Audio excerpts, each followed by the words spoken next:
to a 14-0 lead. Buffalo, however, then scored 24 unanswered points, aided by 3 New England turnovers. 24-21 was the final. Drake May, 22 of 36, 261 yards, 2 touchdowns, and a pick. May also ran for 30 yards. With the loss, the Patriots are now positioned to draft second overall in the upcoming NFL draft. Elsewhere around the NFL, Eagles quarterback Jalen Hurts was concussed in Philly's 36-33 loss to the Commanders. The Detroit Lions, are now the overwhelming favorite for that 1 seed in the NFC. Joe Mazzulla was fined $35,000 over the weekend after, all he did was wish the refs a Merry Christmas the other night after their game against the Bulls. NBA, a bunch of Scrooges. Celtics will be back in action tonight in Orlando to face the Magic as they look for back-to-back wins. You can hear that game on 105.7 WROR with pregame set for 6:30. And the Bruins, they'll be back on the ice tonight when they host the Washington Capitals. Puck drop 7 p.m. You can hear that game right here on 98.5, the Sports Hub. Sports Hub headlines are brought to you by Valvoline. Enjoy quick and convenient vehicle maintenance this month. Visit NewEnglandOilChange.com for 15% off your drive-thru oil change at Valvoline Instant Oil Change. Now open in Weymouth, Canton, Bedford, and Natick. I'm Mark Dondero for Boston's Home for Sports. 98.5 the Sports Hub. Next update, 30 minutes.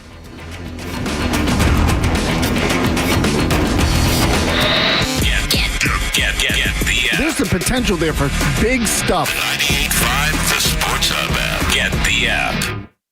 Afraid hello. Hello. Hello. Mm-hmm. Hello. Hello. Hello. He's naked. He has a sword. Loopity up with a football. 98.5 The Hub! Bruins are back from the West Coast. Cocaine and hookers. Yes. Is it okay to use this for the radio? Yeah. Welcome to the show, you sweet bitch. And I explained to him, he thought I'd hate doing this show because I think he thinks all I want to talk about is sports.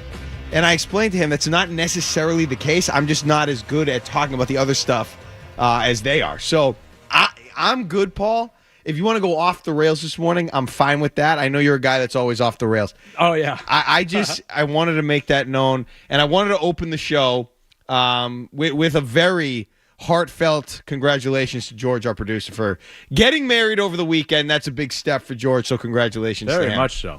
Very much so. And he's here, which just amazes me. Yeah. So what a nice Christmas, a nice holiday gift for George and his new bride. A lot to consider, though. You got to keep in mind now your anniversary is going to go right up against Christmas every single year. So there's a lot it's not a bad thing. I mean, you get out with one. Sure. Right? Isn't that what people who have the Christmas birthdays always say? They get slighted. It's funny you bring that up, because my birthday's today. Oh, no. Yeah. Really? And that's true. Yeah. So one of my coworkers, she's actually on Christmas Day. On Christmas Day. Yeah, Tamara Brown. So it was a lot of here's your birthday gift, and maybe you get like a little card that had some money in it, but that was all you got. So there was a lot of just one gifts for birthday and Christmas type of thing. It was all right. I mean, it wasn't as disastrous as people. I never had a birthday on a school night, but a lot of times people were busy because they were doing their own holiday thing and they weren't around to do a birthday party or something. So it is what it is. But George getting married is huge.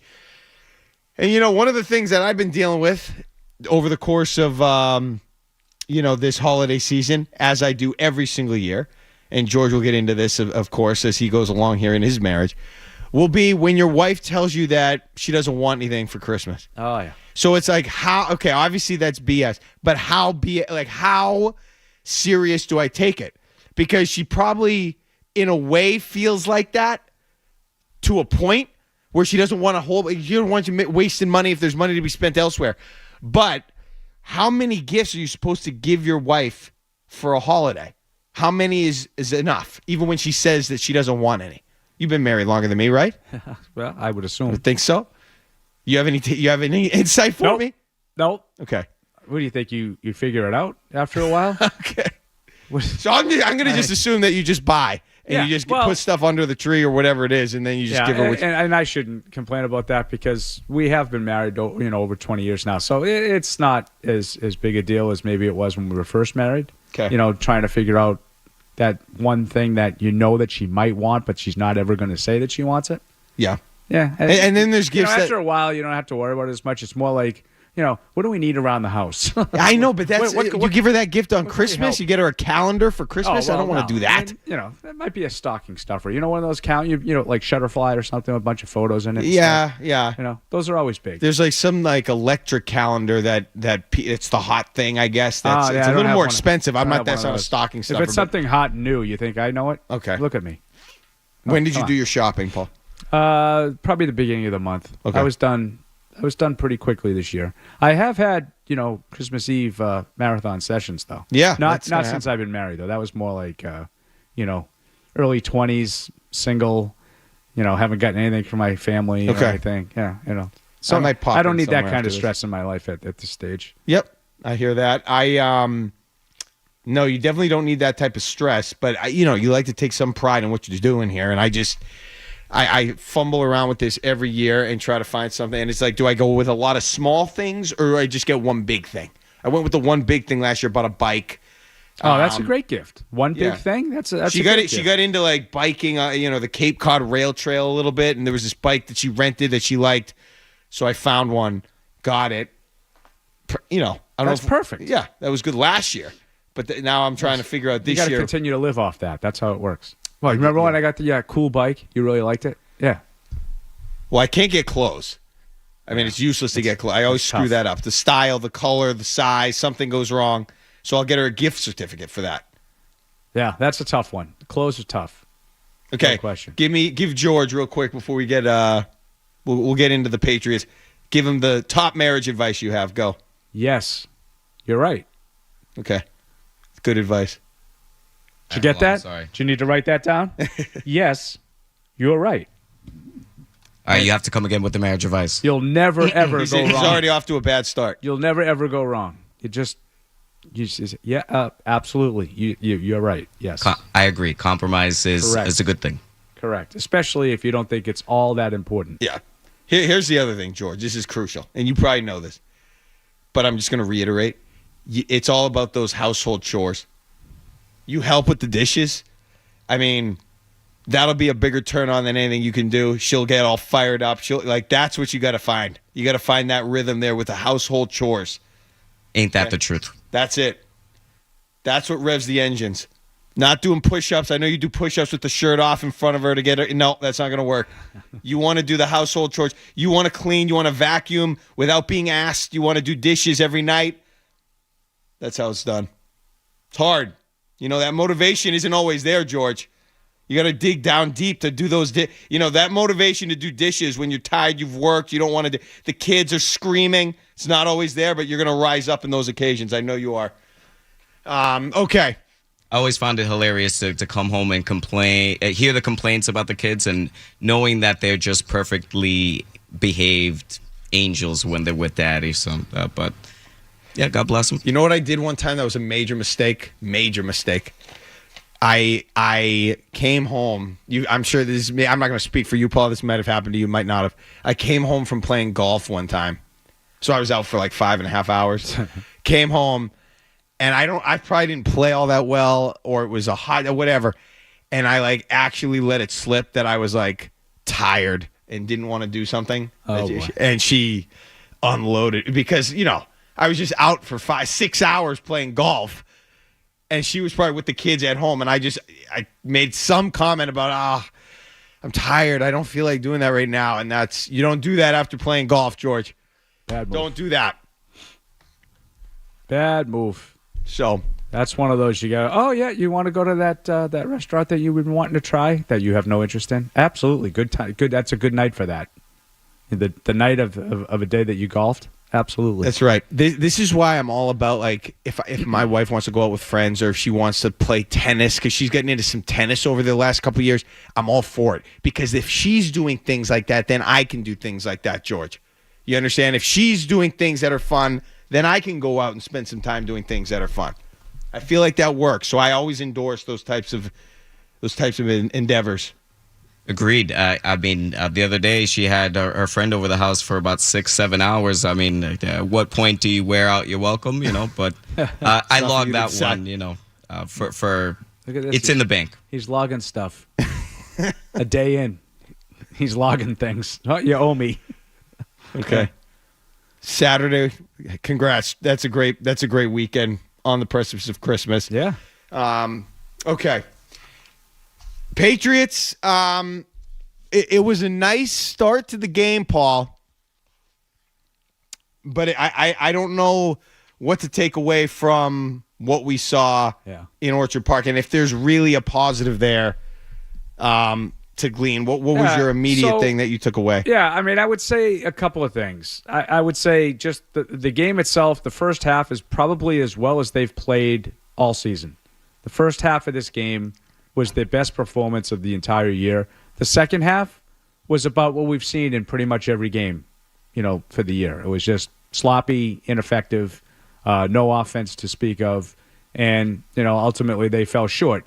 What I can take away from it is I just feel like a lot of us, and myself included, I've been in this camp for a while now, for at least the last couple of months since the season has been sort of officially lost. But just be a nuisance, be difficult for these good teams to play against. Don't roll over, and they did that. They made. I mean, listen. I'm not naive. I'm looking at the stats right now. I'm looking at Buffalo. They come out, they give up touchdown drives the first two possessions of the game. They commit 13 penalties in the game. Buffalo wasn't there yesterday, and the Patriots made them pay for it. The Patriots said, you know what? You don't want to take us, fully seriously? Well, we're going to put you in a hole, and we're going to make you work for 60 minutes in this game. I thought the Patriots defensively were about as good as they've been all year against a really high-powered offense. The difference in the game, Mark, is just that the other team's just that much better than you.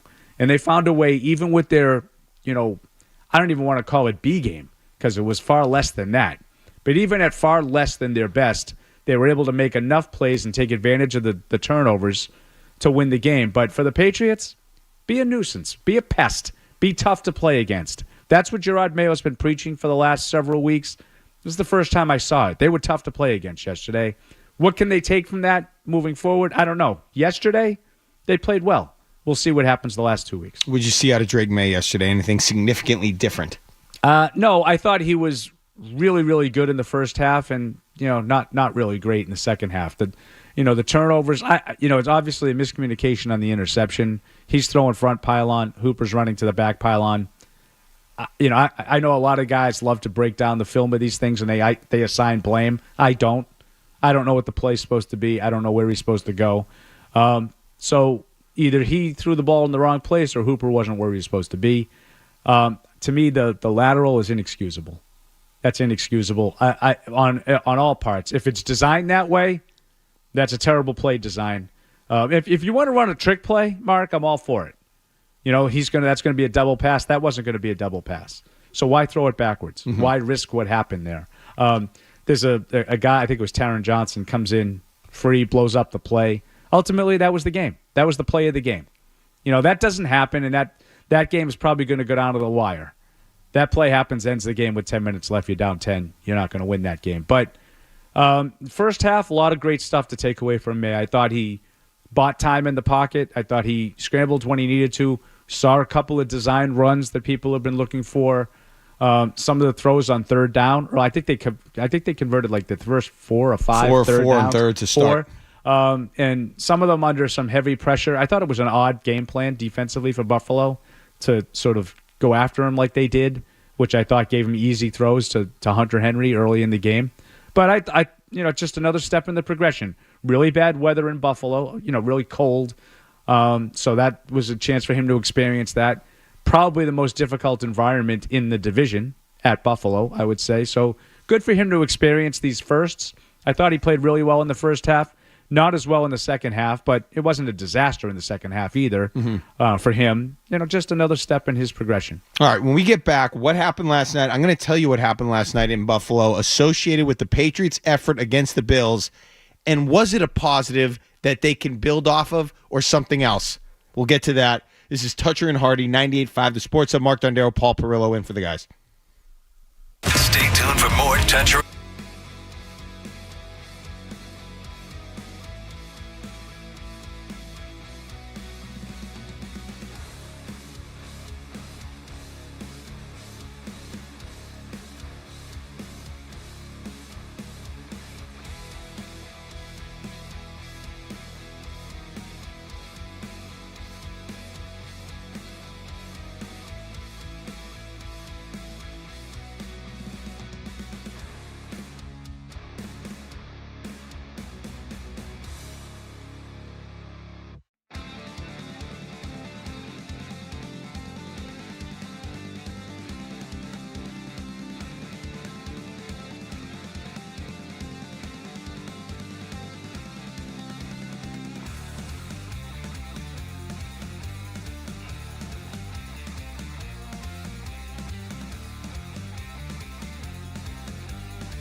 night.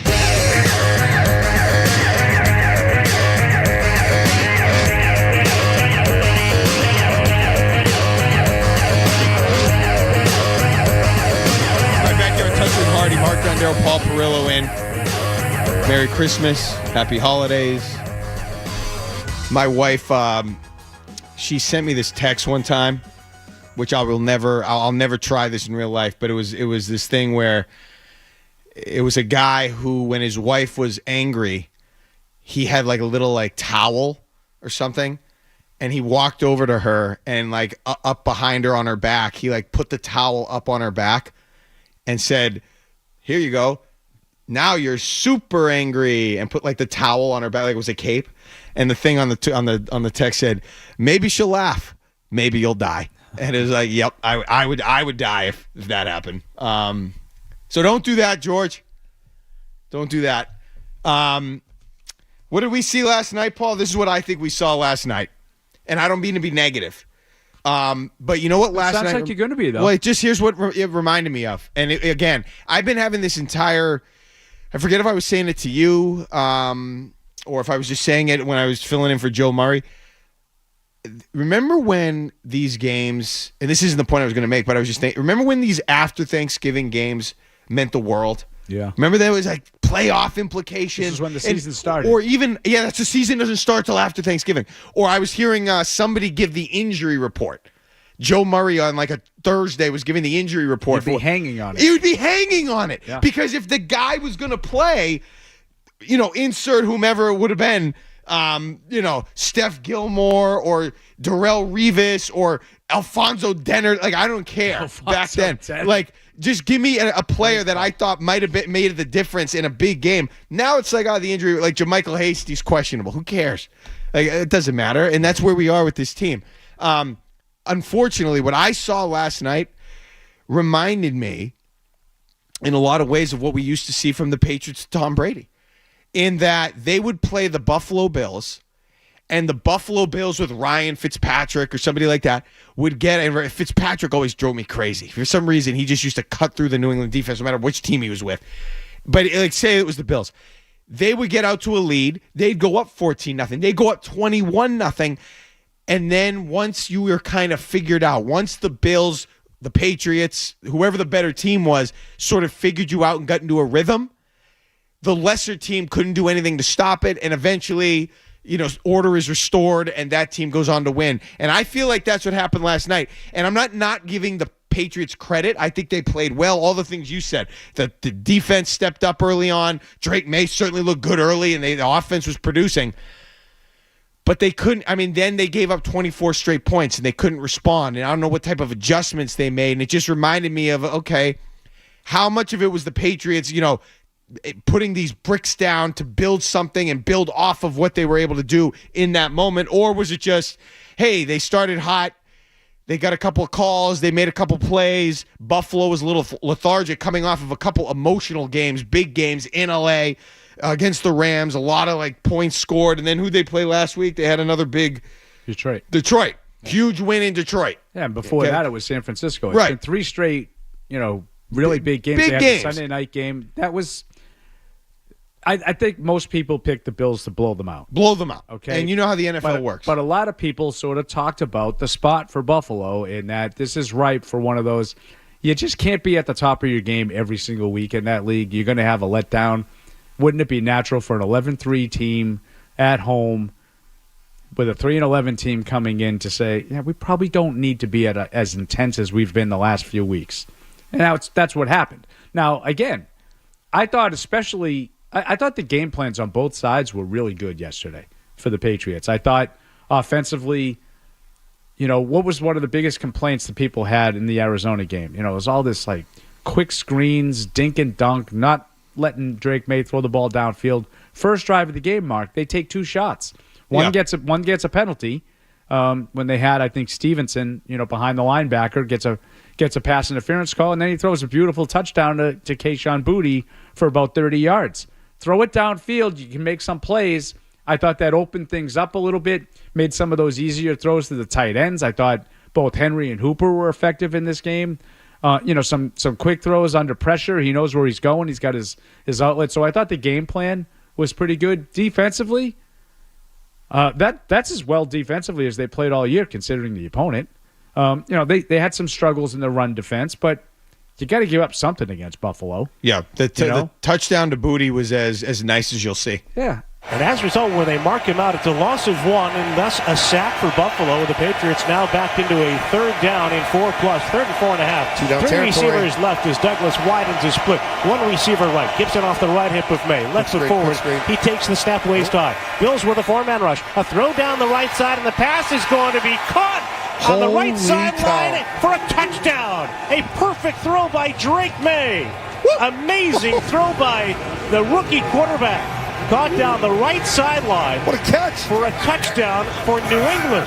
I don't know what to make of Booty. I mean, he's not a number 1 receiver, but is he a guy that you try to prioritize if they can get more help? I mean, do you keep him around? He makes some plays. Or is he Kembrell Tompkins? He could be part of the the receiving core, but they need upgrades. Oh yeah, they need 3 guys better than anybody they have. 3. Sure. And obviously that's not realistic to expect in one off season. So, yeah, I think Booty's done a nice job of sort of establishing himself as an NFL player. Let's put it that way. I wasn't sure he was. Yeah. Last year. Yeah.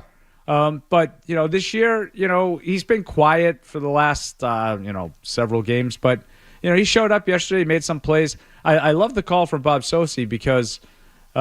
The first thing is, what a throw by Drake May. The rookie quarterback puts it right. It was a perfect throw. Perfect throw. It was like if he had the go-go gadget arms and he just reached out 30 yards and put it in his hands. It was unbelievable. Right? Now, it's a nice play. Tight spot. It's a nice play by Booty. Sure. I'm not taking, but an NFL receiver has to catch that pass. Has to. Yeah. And on the broadcast, I forget who was doing the game. Was it Ian Eagle? It was Ian Eagle and Charles Davis. What a catch. What a remarkable catch. What a catch. And I'm like, I don't think the ball could have been thrown any more perfectly. No, it was perfect. And there was a safety coming crashing down too. He still kind of fitted in there. That's as high a class of a throw as you want to talk about. The problem is, and this is where I'm, at what point, Paul, because there were some bad plays. Okay, there were plays that cost the game. And I thought that lateral, as you outlined, that was on Drake May. I know he dropped it, and Stevenson. As soon as he turned, I said, "Oh!" And when I saw he was going to throw it, the play hadn't developed. It just wasn't a play that you wanted to make. It wasn't a throw you wanted to make there. He was behind. It just looked bad before he even released the ball. I totally and then agree. disaster struck, and that's a bad play. Yeah. That's a bad play. Yeah, I mentioned at the top. I just don't. I can't imagine that the play is designed to throw backwards. No, I don't know what. I took that as a lack of patience, and he rushed it, and he forced it, and it was a bad throw as a result. So do we have that sound, Kyle? Do we have that play? Because it just was – let's hear it. Looks like Josh Allen is dealing with something on his right hand. He's trying to shake it off. Allen's playing catch with Trubisky, and Allen continues to shake that right hand with May. Now to screen it right off Stevenson, and it's off his shoulder pad into the end zone. Rousseau was right there for the Bills, and Buffalo covers up on the football for a touchdown. That throw was behind the line of scrimmage, and it might have been backwards towards Stevenson. Oh, God. Off to the right.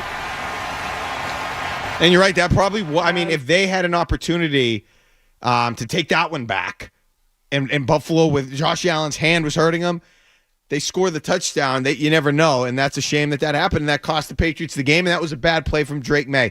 So at what point do you take the good with the bad, but you have to move it into more good than bad, or it becomes a problem? That's where I landed yesterday. I thought there was far more good than bad, but I'm not blind to what happened in the second half. I mean, they went from the first drive of the second quarter. I think they finished the second touchdown drive early in the second quarter, if I'm not mistaken.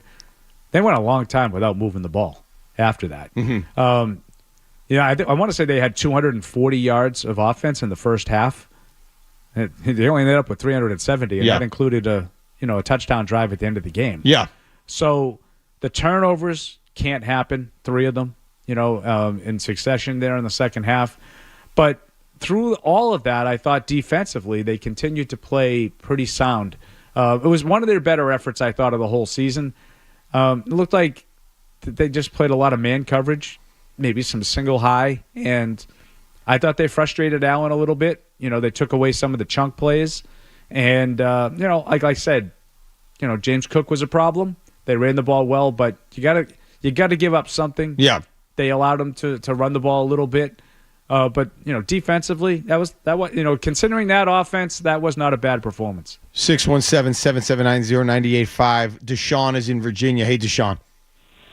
Hello, guys. Good morning to you. Good morning. Think about it. I hear you guys critique about how the offense never is consistent, but the reason why it can't be consistent is because I don't want to sound redundant. But the people that's on the offense don't consistently get open. So I feel like there's so much pressure for Drake May not to turn the ball over because everything has to be so perfect. Everything has to be scripted. They don't get what I would call like what I made up called cheapies. They don't get a lot of cheap stuff down the field. Because they don't have the guys that consistently get open. Guys like a Booty would be great, a great complimentary receiver, like a lot of those guys, but they're not horses on like some of these other teams have, and that's the issue. Absolutely. If they could find a way, thanks for the call, if they can find a way to get that guy, what I want to know, we're going to go to break, get a headlines, we'll be back. What I want to know when we get back, if getting more talent is something they're able to do, will that right there help curtail some of the issues with turnovers Drake May is having, or is it more of a Drake May problem that he's going to have to figure out? I want that answer when we get back. 617-779-0985. Mark Dondero, Paul Perillo in for Toucher and Hardy. Sports Hub headlines.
98.5, the Sports Hub.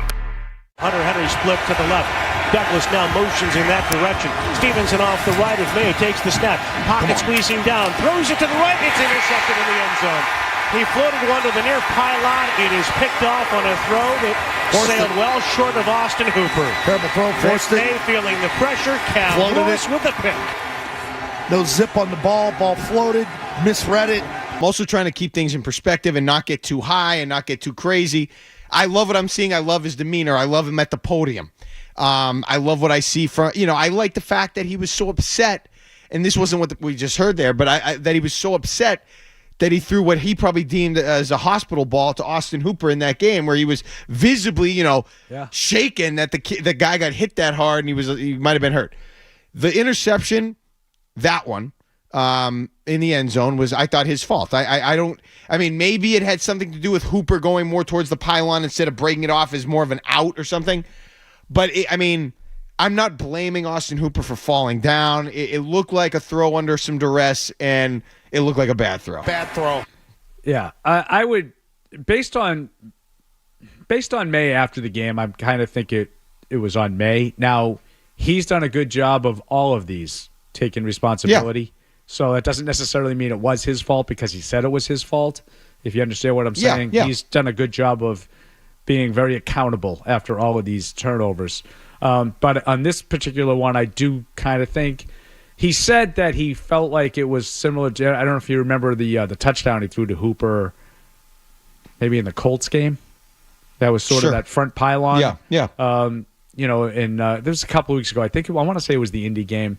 He thought it was similar to that. Is that where it looked like it was going to Polk or somebody, but it ended up going to Hooper? Yes, that play. No, it was definitely to Hooper. I think Polk was in the wrong spot. Okay. But I think that's how he read this play, and I don't think he should have. Okay. But now, again, I don't watch the film and say, well, this guy's wrong, that guy's right, the way a lot of other people do. I don't think that's – I think it's kind of reckless to do it that way. Yeah.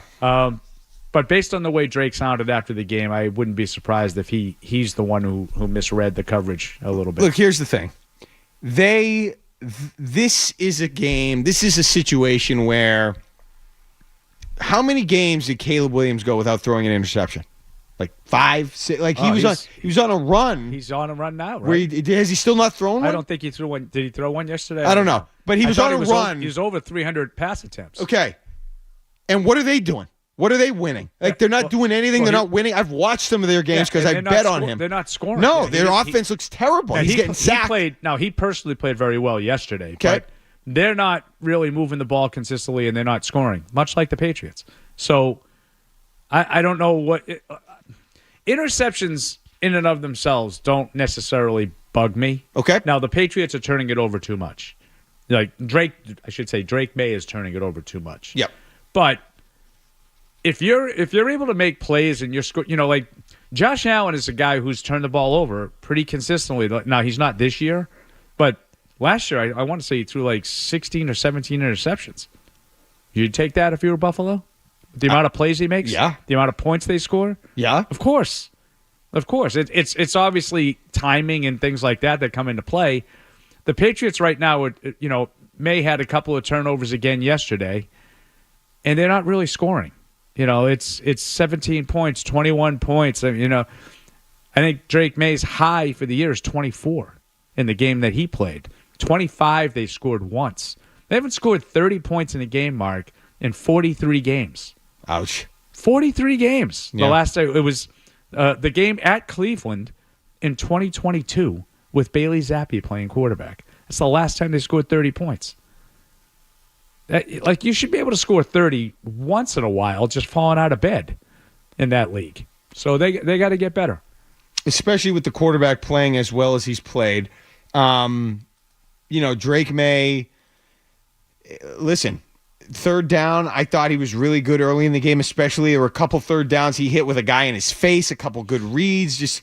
He had the run on third down that I thought was at 3rd and 9. He's spinning, getting the first down, knowing exactly where the sticks are. I mean, he looked like Josh Allen there. That's Josh Allen-esque right there. And we know there were some comparisons being made and all these things. Here's where, and I know you kind of laughed at me about the culture stuff, and I brought up when we did the show the last time. But here's another reason why I didn't want. Laugh at you. You didn't laugh. If you did, that's fine. No, I'm sure I did. I can handle it. I'm thinking about the turnovers. Okay, and obviously you don't want to have them happen in the game, and that doesn't help you win in the game. Like you said, sometimes it's the price you pay for trying to be aggressive and being a more dynamic offense. Like those things are going to happen, which I'm for.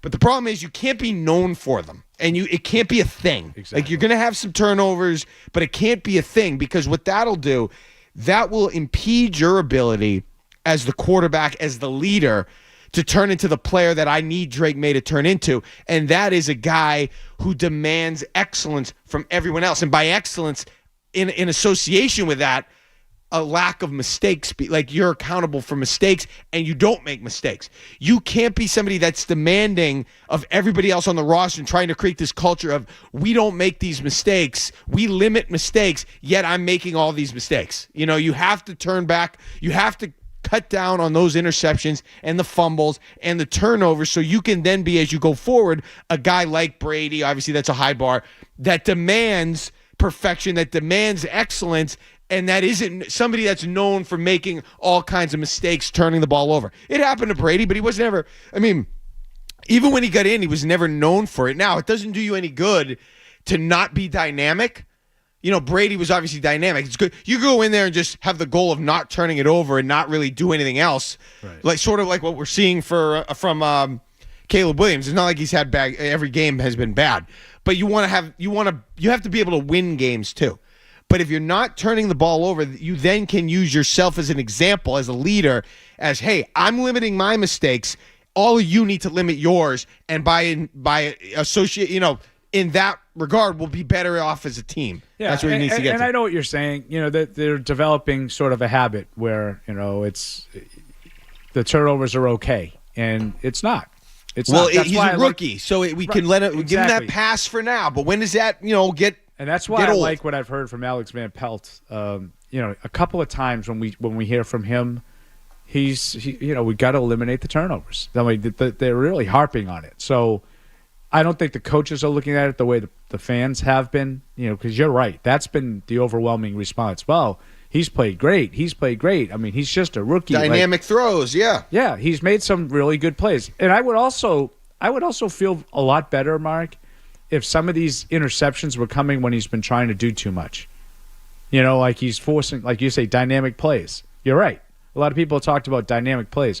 If he was running around off platform and he, flung one, across the field, and that's when he's got to learn. He can't get away with that one. Like Allen did last night. Yeah, Allen's interception last night was more or less a punt. Yeah. Especially when Mapu tries to take it out of the end zone for some unknown reason. But if you're forcing one downfield, and it gets picked off, or those kinds of things, that's not really where they're coming from. Like they're coming from just either errant throws or bad, like a bad read. There's been some unfortunate ones too. There's been some deflections that have gotten picked off on them. I think there was one wasn't there one last week, the Cardinals game, that got deflected. So, well, yeah, it was one that Hunter Henry basically had in his hands, and then he. Wasn't that in the Cardinals game? No, it was Booty. Booty? Okay. Last week in the Cardinals game. Yes, that was the one. Yeah. So he's got to clean that up. If you want to make the next progression, I keep talking about they don't really consistently move the ball and score. They haven't. And they have consistently turned it over once or twice a game. So they got to clean that stuff up. I thought the last touchdown, and I think they mentioned it Charles Davis mentioned it, and I agreed with him. There was the penalty, then there was something else that happened, or a fumbled snap, and he still found a way to get the ball in the end zone after all those things happened. I thought that was positive. There were 4 penalties on Buffalo on that drive. That's true. 4. But I'm talking about once they got down to the red area. So I'll tell you what bothered me about that drive. And listen, they're down 10.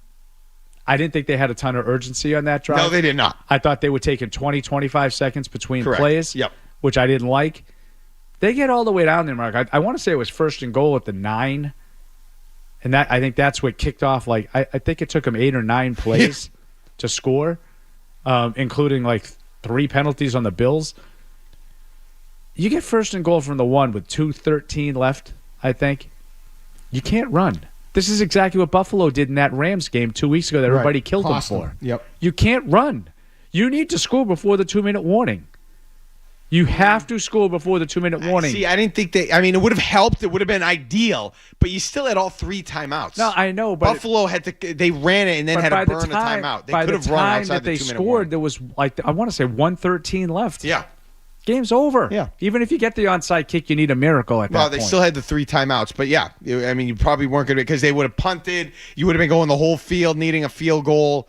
I mean, it would have been a really tough ask. So I thought that they needed to execute that a little bit better. I think, it's pretty clear. I mean, it shouldn't take you 9 plays to, and I actually think the first, when they started at 9, I think they got an encroachment on Buffalo, ended up at the 4.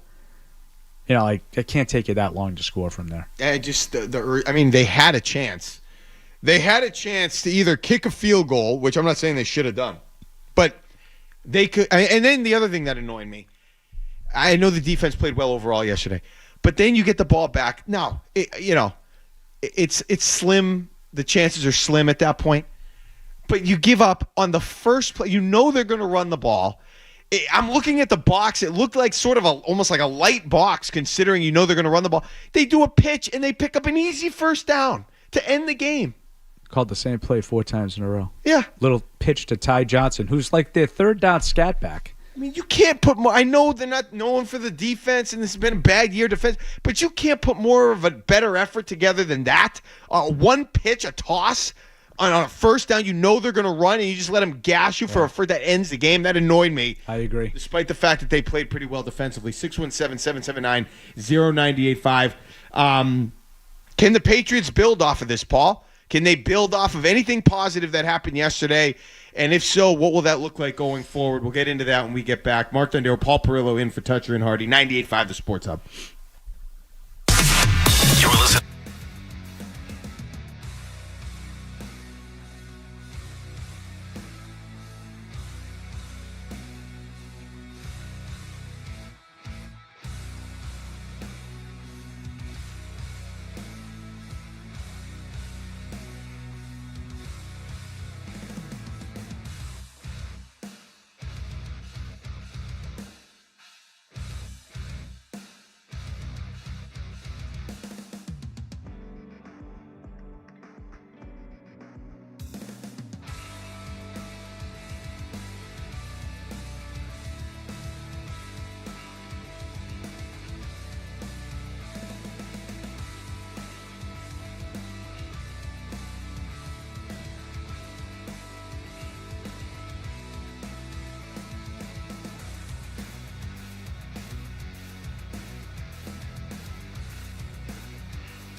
A lot of man. They came up. They got their hands on. They were, undercutting some of our crossing routes, and that's something we'll look at and try to get some counters to.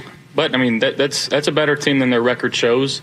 And these division games are tough. It's someone that we're used to, and they've seen us quite a bit over the last few years, and they came out ready to play today.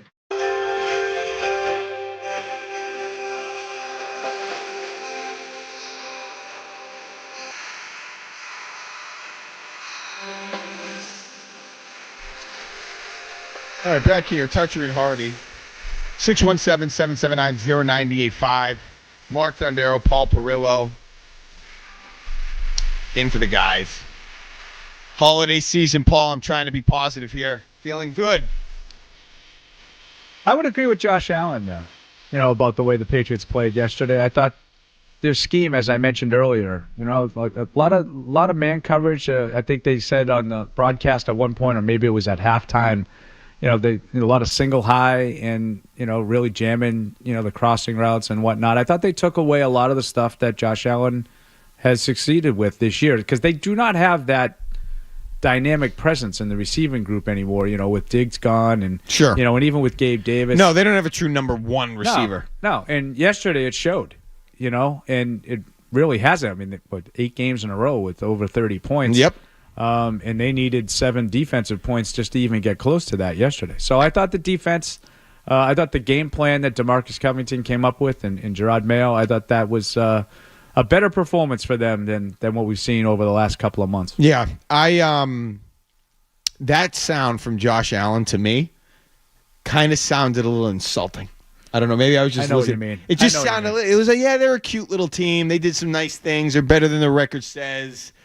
It just felt like he was kind of patting him on the top of the head there. I don't know. Like the Miami Heat guy. Good job, good effort. Yeah. Like I feel like, I don't know. Yeah, I could be looking too far into that or making more out of it than I need to, but it just felt a little condescending-ish. I don't know. Look, I'll say this. I mean, for all the narratives that were out there leading into the game, I don't think Gerard Mayo was ever getting fired. I didn't have him, on even the hot seat, really. Even though that's a separate conversation on what they should do or what would be best. I felt like they had the game yesterday from a coaching perspective that would have answered whatever those questions that were out there were. Like if he needed to be better down the stretch and avoid it going off the rails, I think at least for yesterday's sake, they did that. They avoided it going off the rails. I would 100% agree. If they had lost that game the way a lot of people thought they were going to, 41 to 10. Yeah. Yeah, I think we might be having different conversations right now. We might be. I still don't think they would have fired him. I still don't think they were going to fire him. And I don't know if that game... I don't either, but I think the conversation would be different. They definitely would be. I don't know what's going to happen in 2 weeks. I don't know if that game will be... I still think Kansas City is going to end up with the 1 seed. It'd be a lot to... I mean, I guess we'll see what happens on Christmas Day. I mean, they got to lose twice. They got to lose twice. That's going to be a lot. They don't lose. No. I mean, I wouldn't expect it, but, they got a game with Pittsburgh. It's not going to be an easy game. If they lose that one, then Buffalo plays hard that last game because they'll have a chance. I'm kind of rooting for Kansas City to win that game, so that way the Patriots can maybe go to 1:00 because okay. This is the way your mind works. Sure. When you're dealing with this stuff. The league likes to have all the games that sort of have a connection to be played at the same time. Yeah. So let's just say, for argument's sake, Kansas City loses in Week 17. So that means that they're only up by 1 game. That means they'll have to win the last game. Well, Kansas City's at Denver the last game. So that's going to be a 4:25 start. So Buffalo, you want Buffalo. I mean, I suppose you could play them at 1:00 because they'll have to play hard anyway, not knowing what Kansas City's going to do. But I just hope that the Patriots game is at 1:00. I got spoiled with that nice stretch of Sunday at 1 games. That's right. And the last 2 have been 4:25s, and now you got a Saturday game. You know what I miss doing, Paul? I thought of this randomly yesterday, driving by Patriot. I drove past Patriot Place when I was trying to get Christmas gifts. I miss watching prime Rob Gronkowski play football. That's a random I told you it was random. I just thought of it. I miss. He had such big hands, big, fast, could block. I mean, what a freak! And I miss watching him play for the Patriots. Yeah, I miss obviously I miss watching him play. We had a chance we do a feature that we do on Patriots.com. When we get a chance, we talk to former players. Yeah. We call it Pats from the Past. Yeah. We do like these podcasts. And Gronk came in with us about a month ago, and we put it up. And you guys can find it on Patriots, wherever you consume your podcasts, you young kids nowadays. And he was just, Mark, for like 50 minutes, it was like the full-on Gronk experience. His mind is racing like in 1,000 directions. And he's telling stories and recapping different games and like when he got drafted and his visits, and just it was like the full Gronk experience. He's the same kind of goofball that he always was, even now. And it was a lot of fun sort of catching up and remembering some of those games that you're talking about, some of those catches that ridiculous catch he made against Denver down by the goal line that year. I mean, there's so many. I want to say in 2014, but it was a lot of fun catching up with Gronk a little bit. Yeah, I always compared him to Terrell Owens. Obviously, he could block. He was bigger, but that's what he reminded me of when he played. He caught the ball. He ran with the ball like he was an athlete. He had the size. But that's random, and I don't know why I brought that up. I was just thinking about that yesterday, and their lack of dynamic playmakers obviously was maybe part of the reason. Okay, but how do they build off of it? Like, what am I looking for in the last week or two that I can I could just see and feel with my, and just say, okay, that's something that they can take going forward. Or how about this? What has the Patriots coaches done well this year? It's Christmas. We're positive. Is there anything I can rely on, I can lean on that they've done well? From Elliott Wolf to Gerard Mayo to Alex Van Pelt, what have they done well? Answer that question for me. No commercials here. We're going to get a headlines. We'll be right back. Toucher and Hardy, Mark Dondero, Paul Perillo, 98.5 The Sports Hub.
If your alarm clock's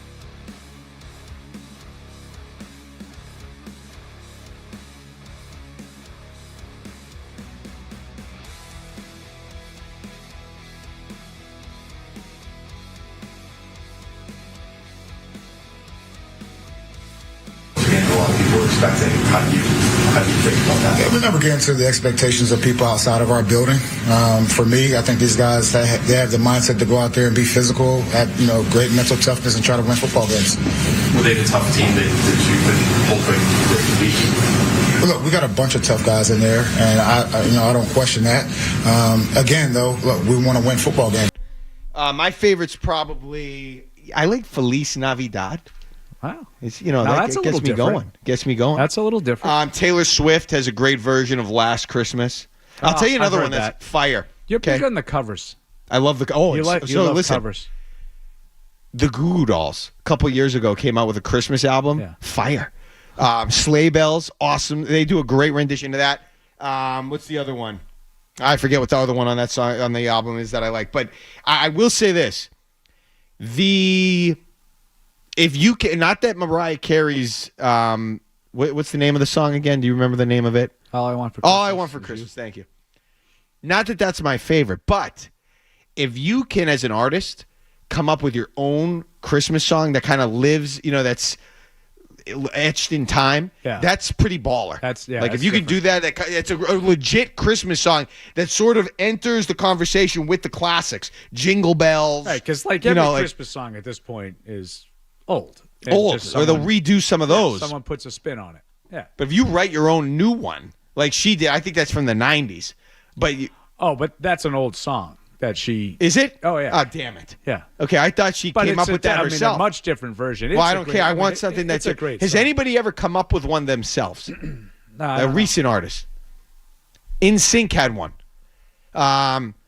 Merry Christmas, Happy Holidays. That was... I don't know if that's an original, but that's probably... I don't know either. I thought the Mariah Carey one was something she wrote herself. I didn't know that was something that was already out there. I mean...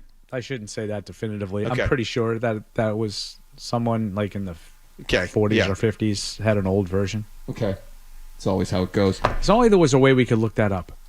Bet there is, Paul. Okay, congrats to George. He's married. Producer. It's a great job. It's a great investment. Listen, I just don't know what I'm looking at in terms of the Patriots coaches staff that I can lean on and feel good about ending this year and going into next year. There are things that I can pinpoint. For example, I think Gerard Mayo's done a good job building relationships with the players. Now that's good, but you could get a school guidance counselor to go in there and build relationships with the players. The team psychologist probably has good relationships with the players. But they need to be able to coach. I need a coach. And if he's not able to coach effectively or make in-game adjustments, which I still don't see happening, I'm not sure it's going to, wind up being what they want it to be. And they're going to be on the hot seat next year. So maybe he's not on the hot seat now. You're going to enter the year next year on the hot seat, all of the coaches that are still there. And that includes, and he's not a coach, but that includes Elliot Wolf. This draft wasn't good enough. No. This season wasn't good enough. The defensive regression obviously wasn't good enough. And offensively, I thought Alex Van Pelt did well yesterday. I thought they called a game that was representative of a quality offensive approach yesterday. But, there's still other things that they do poorly and other, aspects of the team that need to get ironed out and they need to become consistent doing that they're not doing.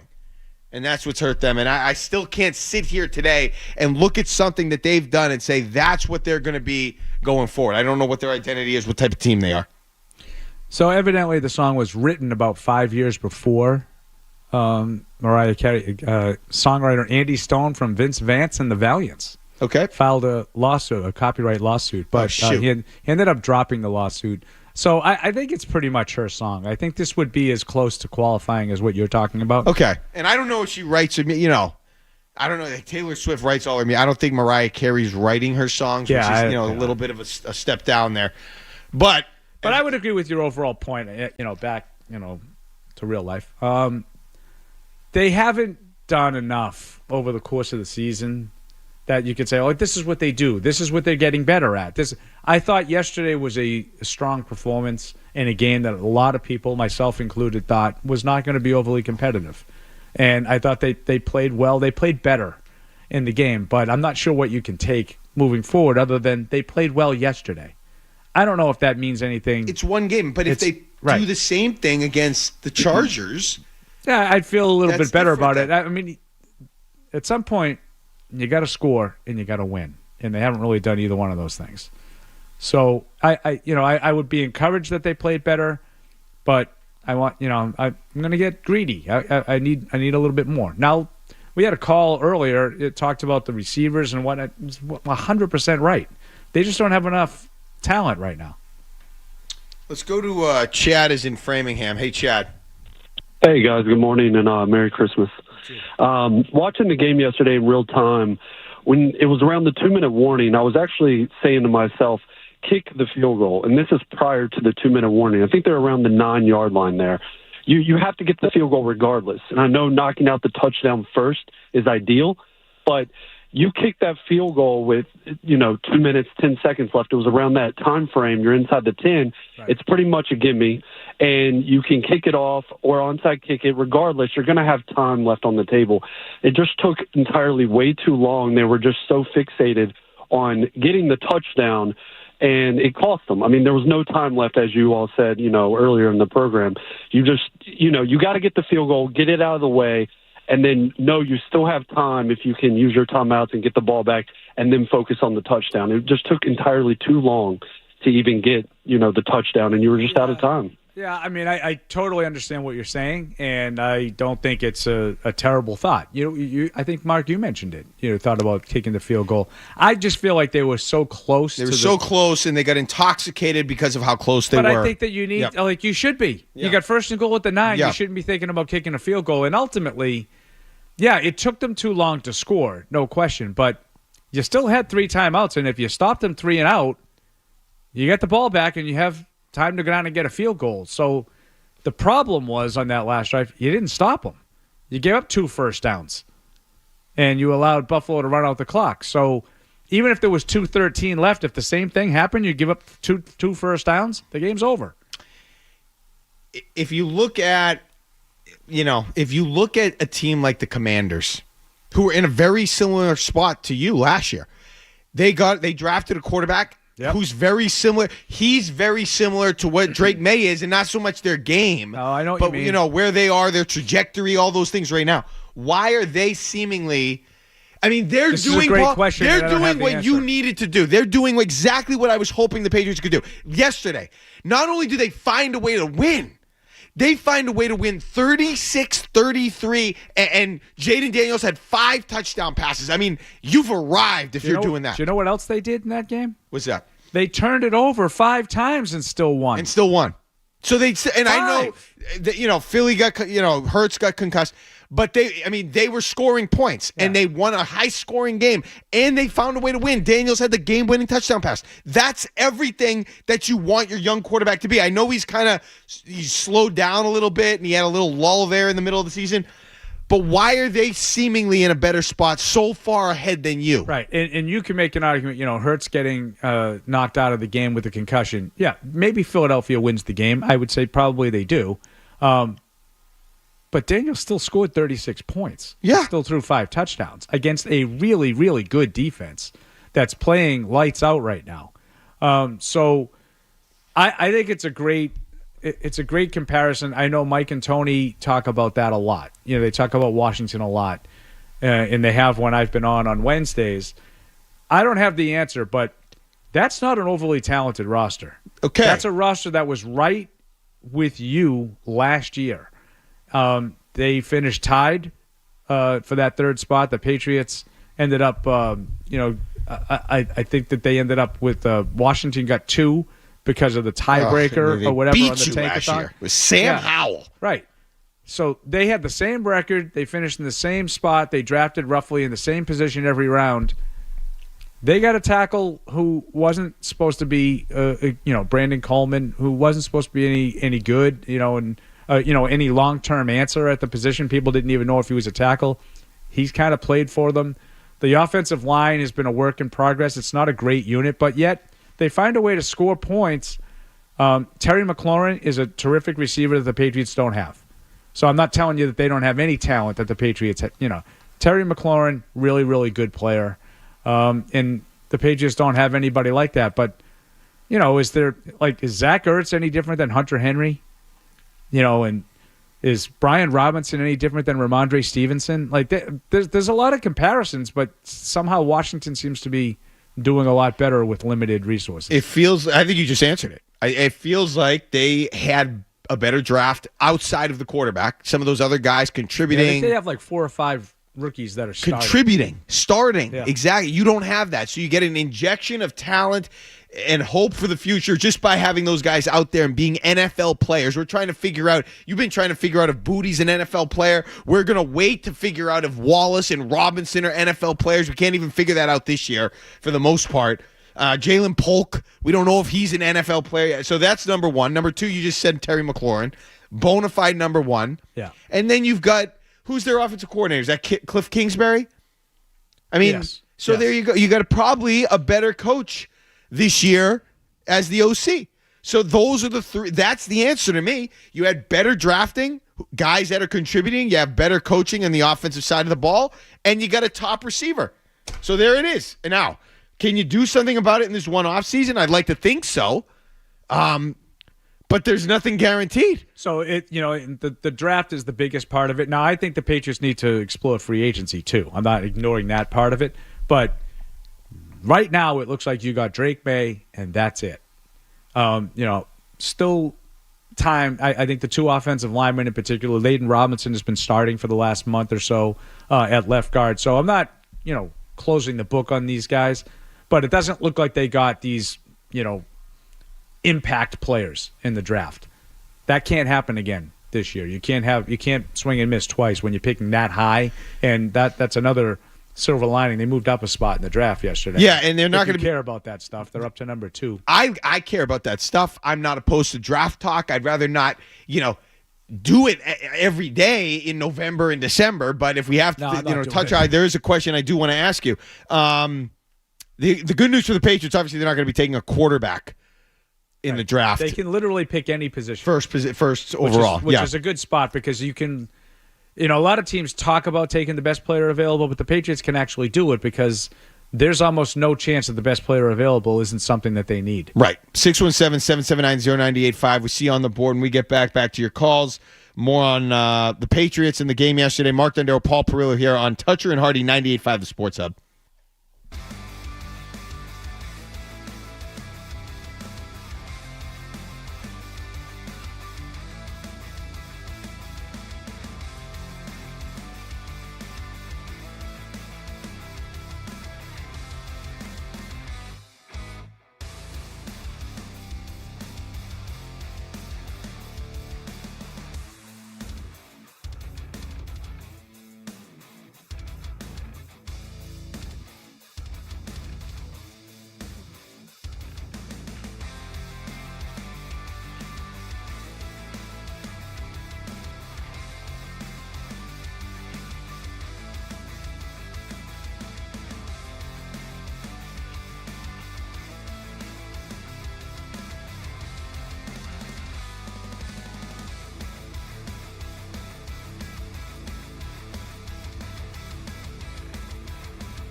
Charlie is in Cranston. Hey, Charlie. Hey, it pissed me off after the game listening to Drake May's comments and then circling back to Gerard Mayo's decision to punt the ball with 8 minutes left in the fourth quarter. Yeah. I mean, Drake May's emotionally invested in this team, and to not give him the opportunity to win that game, I don't know what kind of development plan Mayo has, but that is not included in the development plan, to give up on the game when you have an opportunity for that player to elevate the team in a critical moment. What is the point? I think Mayo sucks. So, all right, I think that's a little strong, but I will say this, Charlie, and this is something we talked about in our post-game show a lot last night. Once you get beyond, like, they played better and they were a hard team to play against, and it was the same old stuff. 8:33 left, 4th and 6 from the 45-yard line. So you're around midfield. Mm-hmm. You're down 10 points. I don't understand how you can punt the ball there. I just don't. It's one of those, sometimes you hear like the noise of guys like us in the callers and whatnot, and it's not really accurate. And one of those things is, Mark, well, they're coaching like they don't want to lose by a lot. They're just coaching to keep the game close. That was kind of a decision that felt like that to me. It's a good point. It's like they're thinking to themselves, well, if we don't get it, Buffalo's going to have a short field. They're going to go down and make it 31-14. Cover the spread. Makes it look like we got blown out. They're going to give up 30 points and let them continue this. Who cares about any of that? Yep. Who cares? I think listen, if it's 4th and 15 from your own 30 with 8 minutes left, punt. Right. I thought that was a makeable 4th down, and the field position was such that it's not like you're automatically giving up points if you don't get it. I just thought that was a lost opportunity, and I don't blame Drake May if he was upset about that particular decision. I thought that was a lost opportunity. Absolutely a mistake. Is it the biggest disaster I've ever seen from it? No, I didn't think it was the biggest disaster, but definitely a mistake. No, they should have gone for it in that spot. Yes, and I will say, in other points in the game, they were a little bit more aggressive. The fake punt, from their own side of the field was really aggressive at 23-yard line. Yeah. Or the decisions I mentioned earlier in the show about getting the ball downfield a little bit early in the game, stretching the defense a little bit. So I do think that they showed some signs of being a little bit more aggressive, but I thought that was one I would have taken a shot. They need a draft, Paul. They need better players, and I'm not taking the coaches off the hook by any means. No. But they need the better players. They need guys. They need that line, because they're always, every moment of the game, they are at risk for a devastating, back-breaking holding call or some bad play where they get blown up, or one of those guys gets blown up, or they have nobody that can make a play down the field for you. I mean, they need it. Mark is in Medford. Hey, Mark. Hey, how's it going, guys? What's up? So obviously the Ramondre Stevenson fumble was the turning point of that game.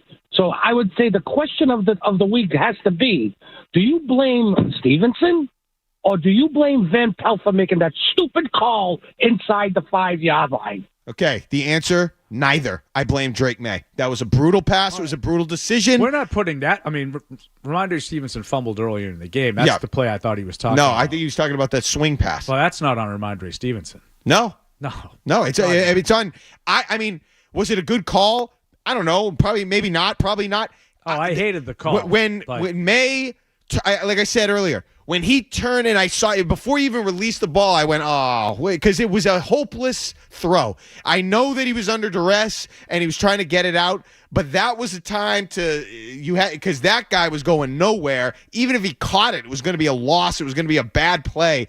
And then obviously the disaster happened. That was on May. He tried to do something. He tried to do a little bit too much. He made a bad decision. That fumble that's a Drake May fumble. Yeah. Of course, that was on him. That was you put Stevenson in a terrible position. Exactly. It wasn't even a good ball. I mean, it was like on his shoulder. It wasn't in front of him. That was on Drake May. What I don't know is the play design, and I know that they were asking questions about it after. Is it supposed to be like that? Why? And I just think that the angle was off. I don't think the ball is supposed to go backward like that. No, I don't either. I think it was supposed to be a swing pass, but they rushed it, and he didn't have time to probably crest to get into a position where he could throw the ball forward. John has a question for Paul. He's in Medford. Hey, John.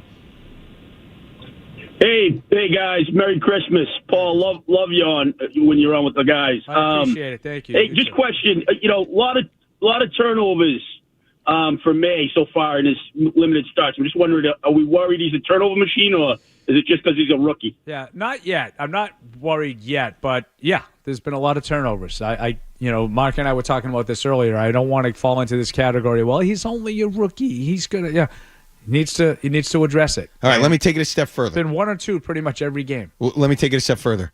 When do I need to be worried? When exactly? Not next year. When next year? If you see in September, if it's 1 or 2, every game again, then okay. That's I think that's kind of what it's a you thing. are. Okay. Yeah. So then it becomes a thing. I mean, what do you think?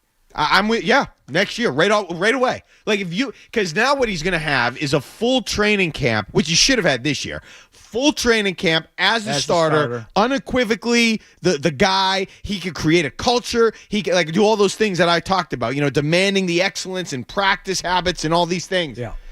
And then you by default need to be at the head of that table. And you need to be practicing well and taking it seriously and working on all those things. That way, by the time you get to September 9th or 12th or whenever the regular season starts, you're not turning the ball over, and we're not seeing some of these same mistakes that we've seen a lot this year. It's still his rookie season. He didn't even start. He didn't have any of those reps, to himself in training camp. And it's just another situation where, okay, if he can find a way to turn those turnovers into not negative plays. Yeah, that's 15 turnovers now in 10 starts. That's a lot. And we're not, I can't remember how many of those were truly back-breaking, game-changing. You could go over and look at that. Somebody can go over and look at that and figure out what's, the ones that really change games for the Patriots in a negative way. But, I mean, you have to – this is a Belichick principle that I've always, cherished. Before you can win games, you have to find ways not to lose them. Right. And I know that you have to be aggressive, and that's sort of the price you pay for trying to be dynamic, but you have to find a way. You have to start by not making those mistakes, not just for the sake of not making the mistakes, but also so you can be an example for everyone else as the quarterback and as probably, as we go forward, the best player on the team. You're an example of a guy that limits his mistakes and prioritizes limiting his own mistakes. How is everyone else supposed to do that themselves if you're somebody that's out there always turning the ball over, being reckless? You can't. It can't. You have to do it. It has to start with you taking care of the football, and then maybe, Ramondre Stevenson stops fumbling, and these other guys, they take care of it more because they see how much emphasis Drake May puts on it and that he's executing. 617-779. 7 fumbles, by the way, for Stevenson. 7. I don't know he hasn't lost them all. But. But he hasn't been the same player. I mean, he hasn't been. He had a great touchdown run in the second quarter yesterday. He hasn't been the same player for me. He hasn't looked as dynamic. He hasn't looked as good. He's averaging under 4 yards a carry. The offensive line is a part of that. He hasn't looked the same. 617-779-0985. Let's get a headlines. A little later, Paul, I want to play a little bigger deal, smaller deal featuring Drake May. Is he a bigger deal or smaller deal than the list of people I'm going to give you, and you're going to decide if he's a bigger deal or smaller deal? It's a fun game. We're going to play it later. 617-779-0985. Mark Dondero, Paul Perillo in for Toucher and Hardy on 98.5, the Sports Hub. Sports Hub headlines.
kind of follow what Bill said. The fact that there were 14-point underdogs coming in, they're 11-3 or 3-11, lots swirling around AVP this week and even Gerard. How good was it for the team to come out and kind of send a message that you got the coaches' backs? Well, yeah, just trying to block out that noise. I think it's a bunch of conversations about our coaching staff and stuff like that. I think it's some BS, to be quite honest. Coach Mayo, those guys. Coach Mayo's, we got, like I said, we got his back, and he's coached us hard. He wants to win. We all want to win. We're all frustrated. AVP's been, I feel calling great the past weeks. We're just plays away, and especially me turning the ball over. I think it's just a testament to these guys that keep fighting. We keep fighting. We're not going to make the playoffs. We're out of the race, and these guys keep coming in, and they're frustrated when we don't score, and they got energy at practice, and they got energy coming in the game, and we want to win. There's guys not even playing that are yelling on the sidelines and wanting to win. So I think we're building something good, building something that feels right here, and I'm proud to be proud to become a leader. I think that's why and there's been stories the last few weeks about him sort of asserting himself more and more. His voice is getting louder. That's why I think people want to play for him. They want to be. He's, we were joking about it. It's like the opposite of what Mac Jones used to do, And this is why I think, if you're a Patriots fan, this is why I think you should be excited. Not only this guy has the physical skill set, but he seems to get it. I don't think Mac Jones didn't. Mac Jones take some accountability. Like, I don't feel like Mac Jones not was really. The cut of his jib was different. I'll give you that. And he had that like whiny. I know everybody talked about the tennis thing, which I thought was unfair, but the cut of the jib of Drake May is certainly different. I get he's more. I don't know. He's got that more of the dog or whatever you want to call it. Like, I just feel like he's more of a baller than Mac Jones was. Mac Jones wasn't. He never struck me as a baller. He was a good. He could play quarterback fine. He had the support at Alabama. It was good. May's a baller. He'll go out there and ball with you day and night. He'll get down into the foxhole, like all those different cliches. And I feel good about that. Again, though, here's the problem. Like, all right, you're going to keep your job. Everybody's going to keep their job. I don't know what they're going to do, changes they make. It may include it when with the turnovers. When they get into next year, that's it. Like, you're on the clock. Mayo goes into next year on the hot seat. Yeah. All that is in play. Yep, absolutely. And if they don't fix it, it's going to get really ugly really fast, because there's going to be immediate narratives out there about not just changing the coaches, in-season changes if it gets really bad, if it looks exactly the same. So that's what they've done this year. That's what they've built this year.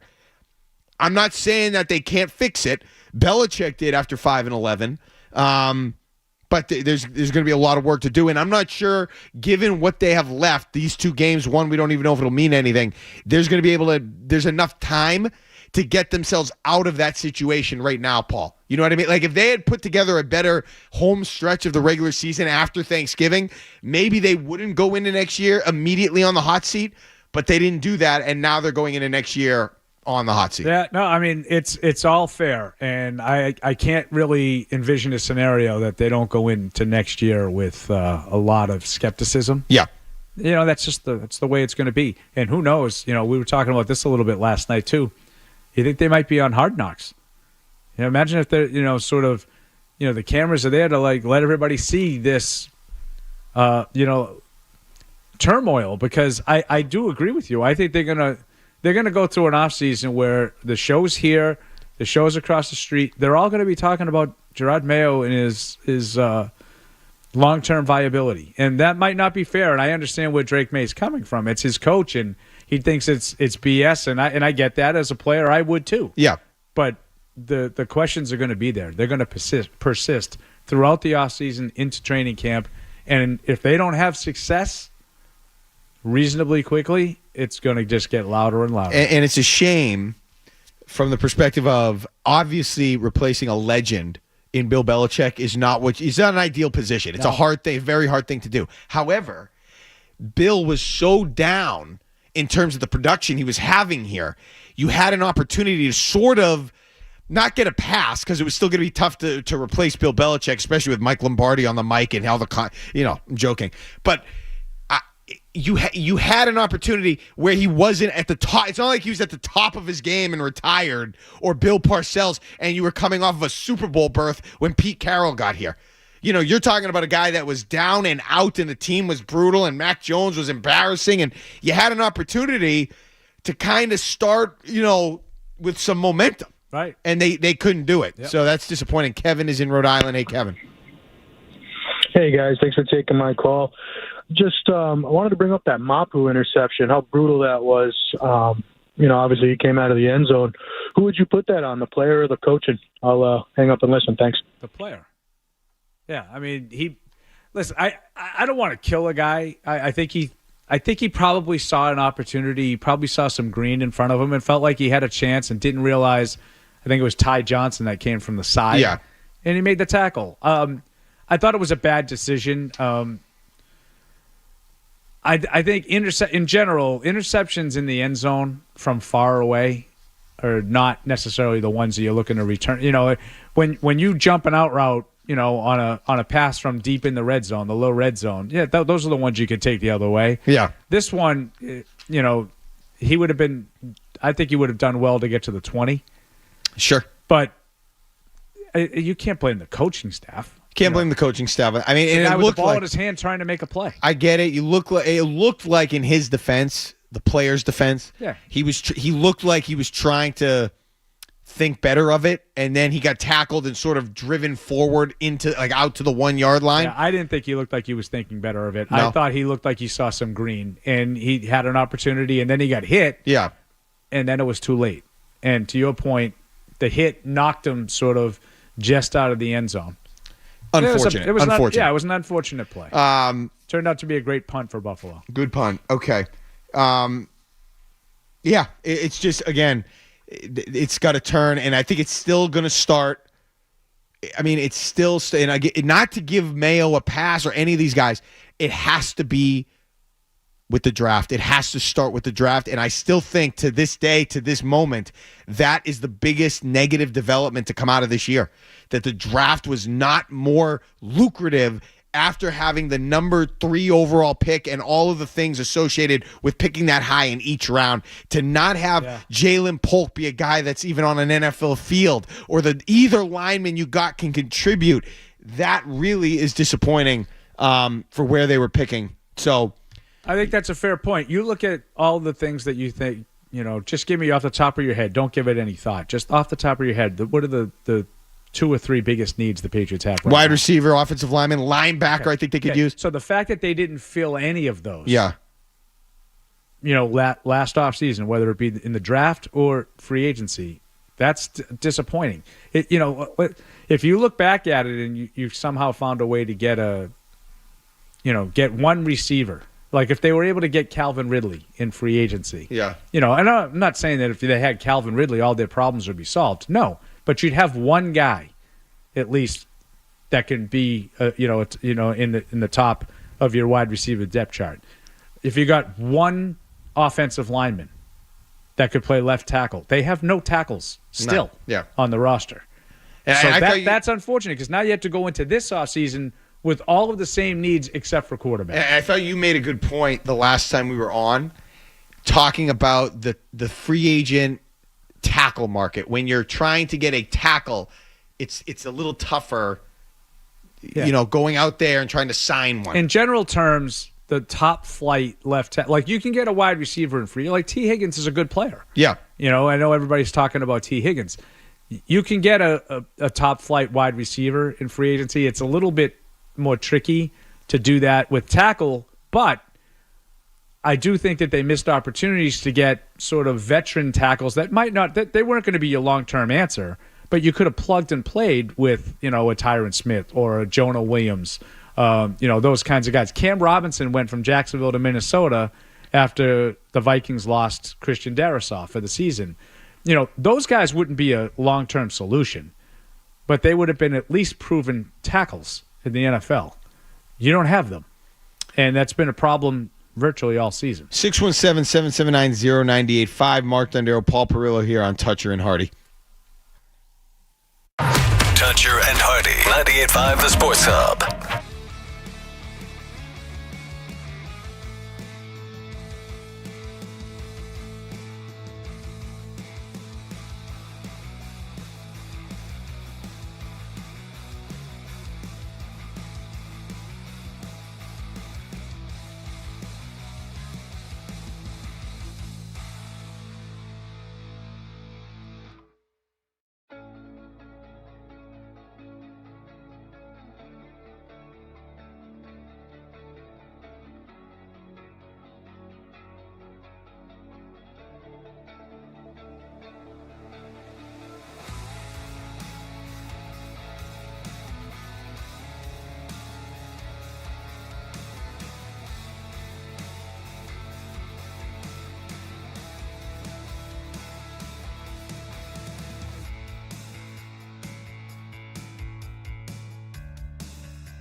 Patriots. Talking about marriage because our producer just got married. Congrats, George. It's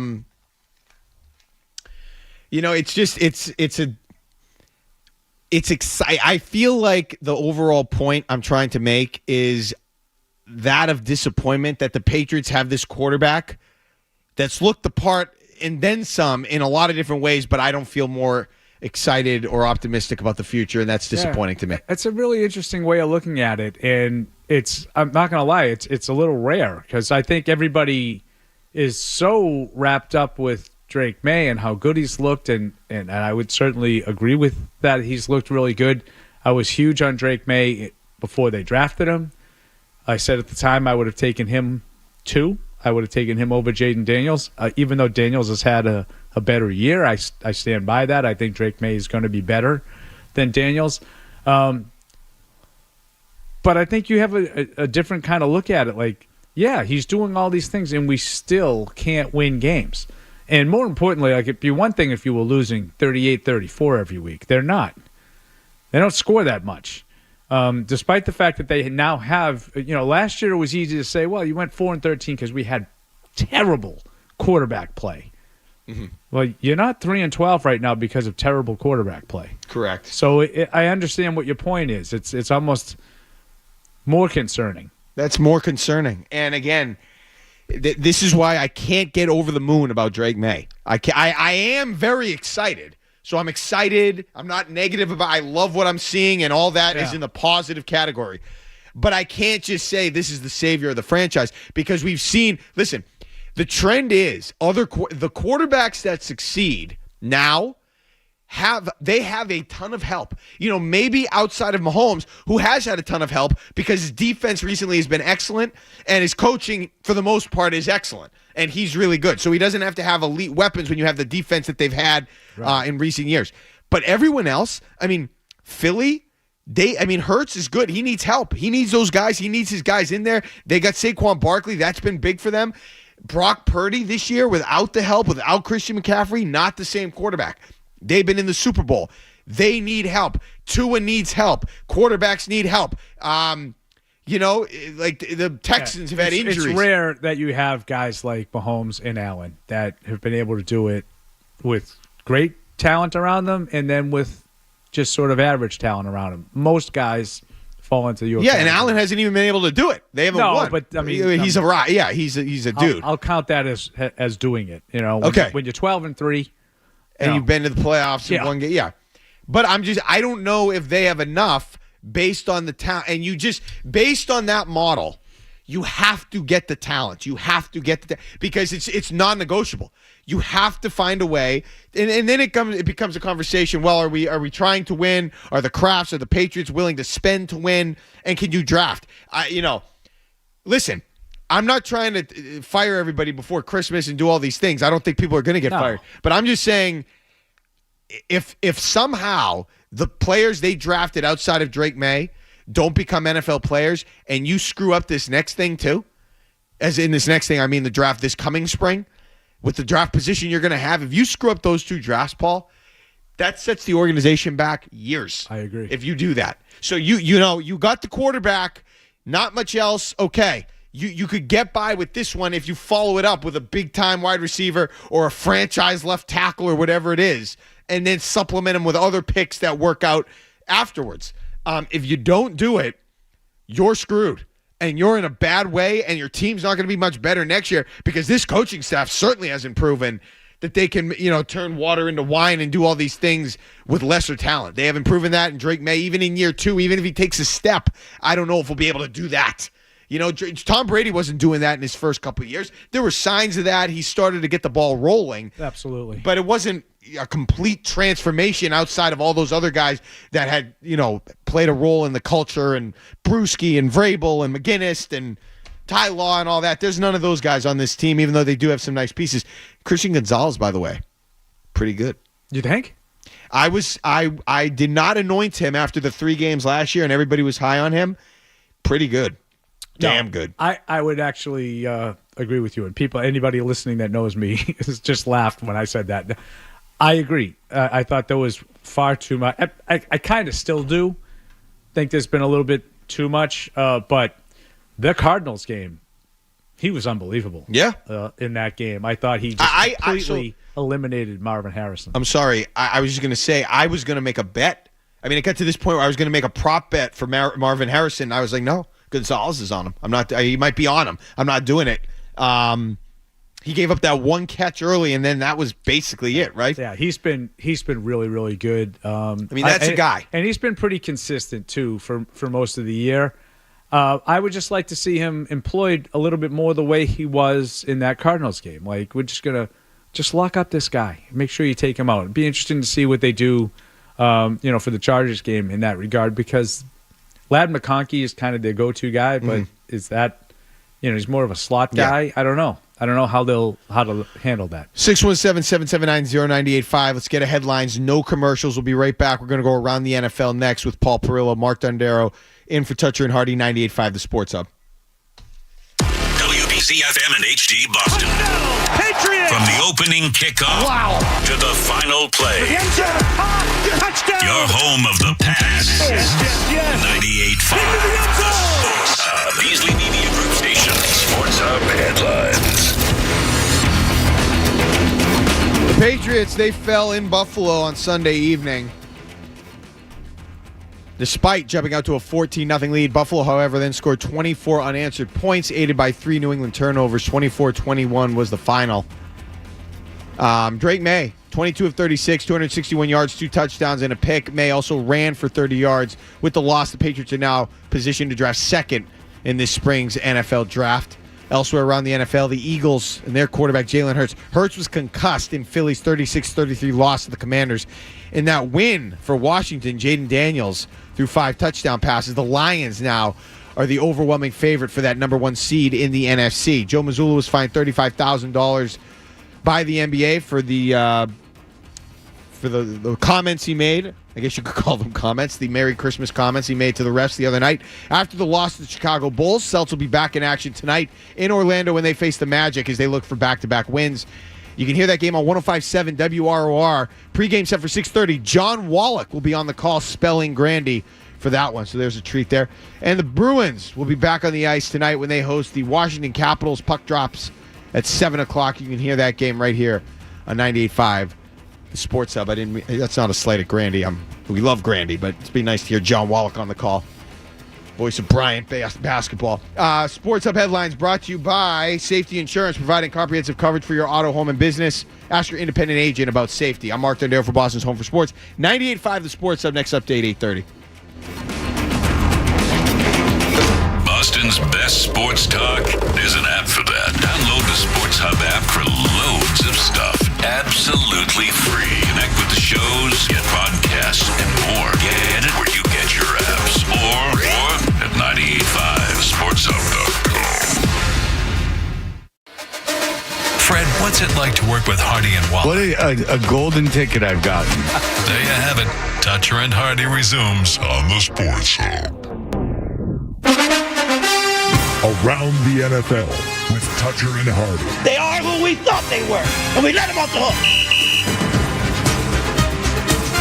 All right, back here on Toucher and Hardy. It's time to go around the NFL. Mark Dondero, Paul Perillo. Paul, what was your big takeaway from the NFL Sunday or Saturday this weekend outside of the Patriots? Ooh, that's a good one. Detroit just continues to find a way to pile up the offense, and I think that they, coupled with the loss for Philadelphia, they have that number 1 seed, I think, in sights. Really cold weather. One of the knocks on Detroit is they play all their games indoors, and is another one. They went to Lambeau earlier and won. I know Chicago's not very good, but I'm more concerned about how they played as opposed to, winning the game, and that offense was great again, and Goff, did you happen to see the trick play that they ran? I did. I enjoyed that. Yeah. I'm all for stuff like that. When I first saw it, I was like, what the hell's going on there? And then I watched it like a replay of it. I was like, I think they did that on purpose. And, as we're watching, we're doing pre- and post-game radio, so I got like Red Zone on. I don't have any volume or anything. Yeah. So I didn't hear them talking about it. And the more I watched it, I was like, I think they did that on purpose. And obviously, you go on Twitter and you see all the, what did they call it, like the stumble bums or something like that? I'm for it. We have the call. Bums. Let's listen to it. Jared takes, stumbles coming out of there, wants to throw, does downfield, got a man wide open. Sam Laporta, touchdown Detroit Lions. Oh my goodness. Jared stumbled coming out from behind center.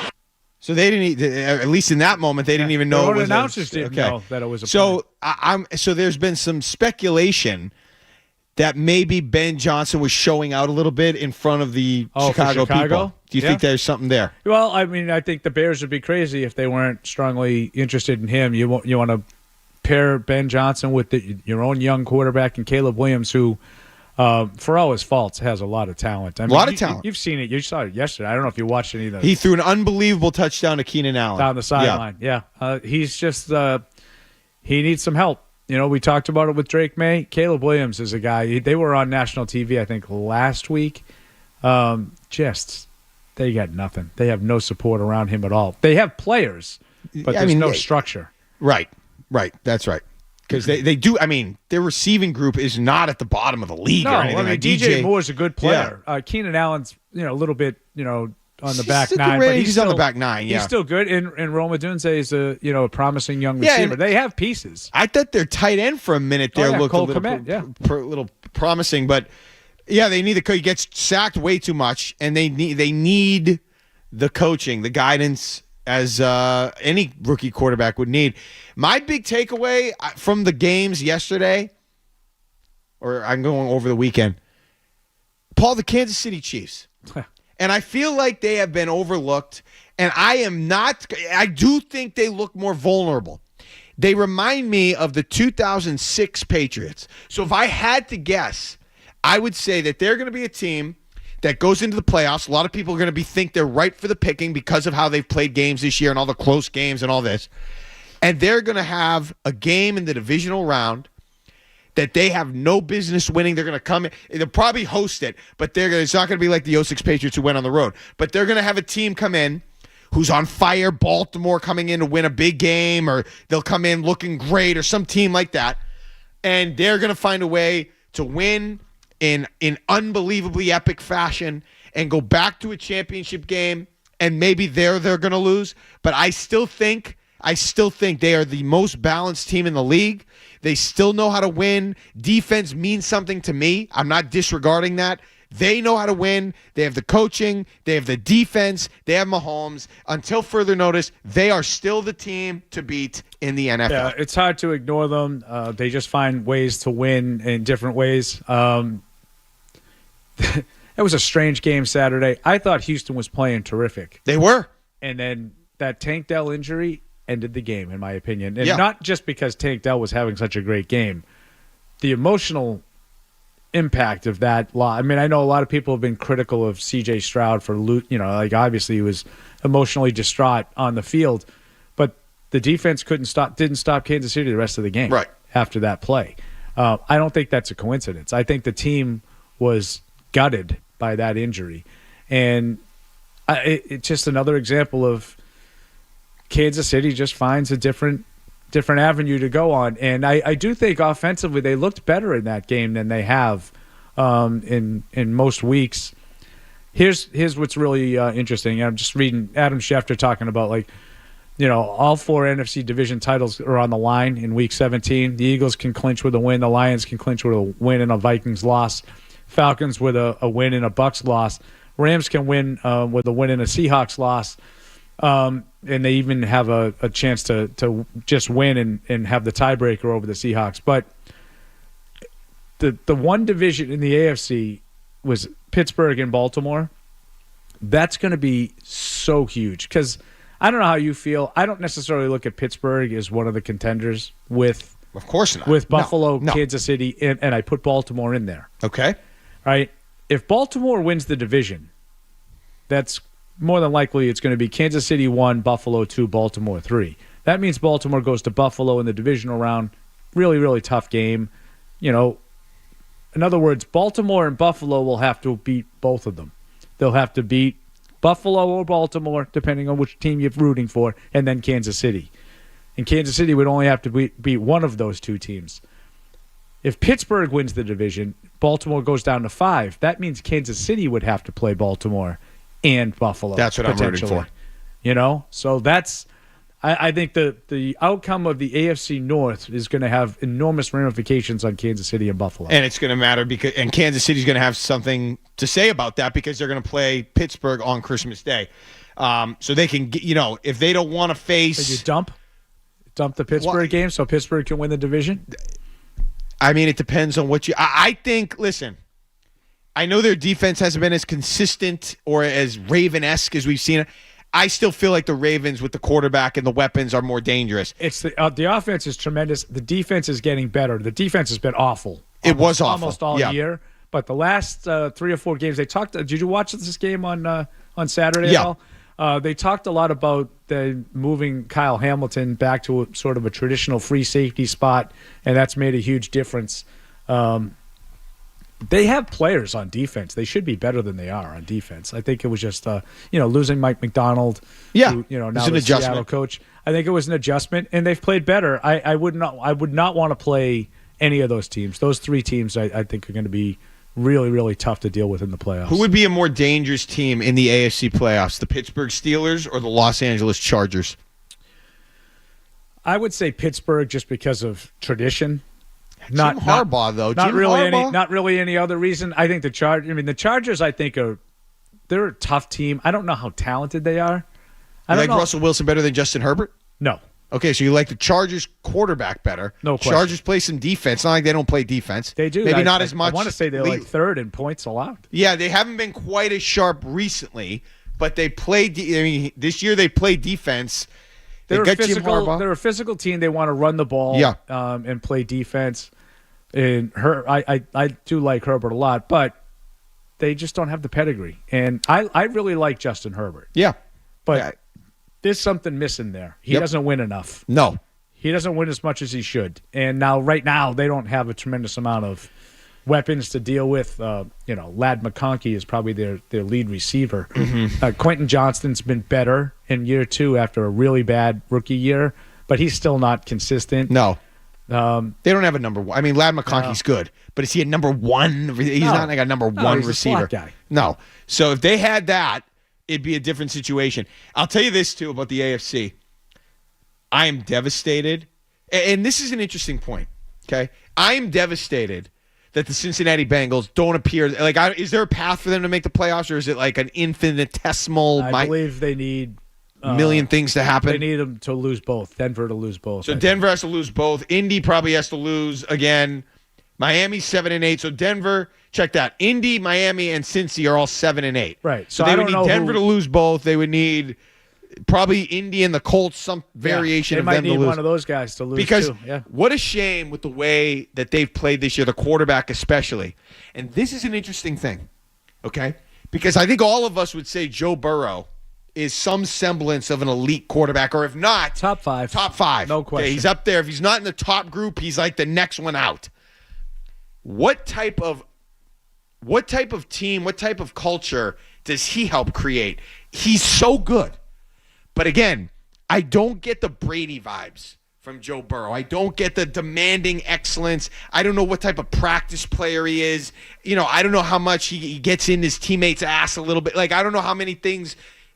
I don't know the answer to those questions, but I do. Out of all of these guys, he kind of most resembles that to me. You're just like resembles what? Brady. The way he plays. He's generally at his best when the games are on the line. But that's that different. Kind of stuff. I don't know. I'm not in Cincinnati, so I don't know what he's demanding of his teammates. He's not Aaron Rodgers.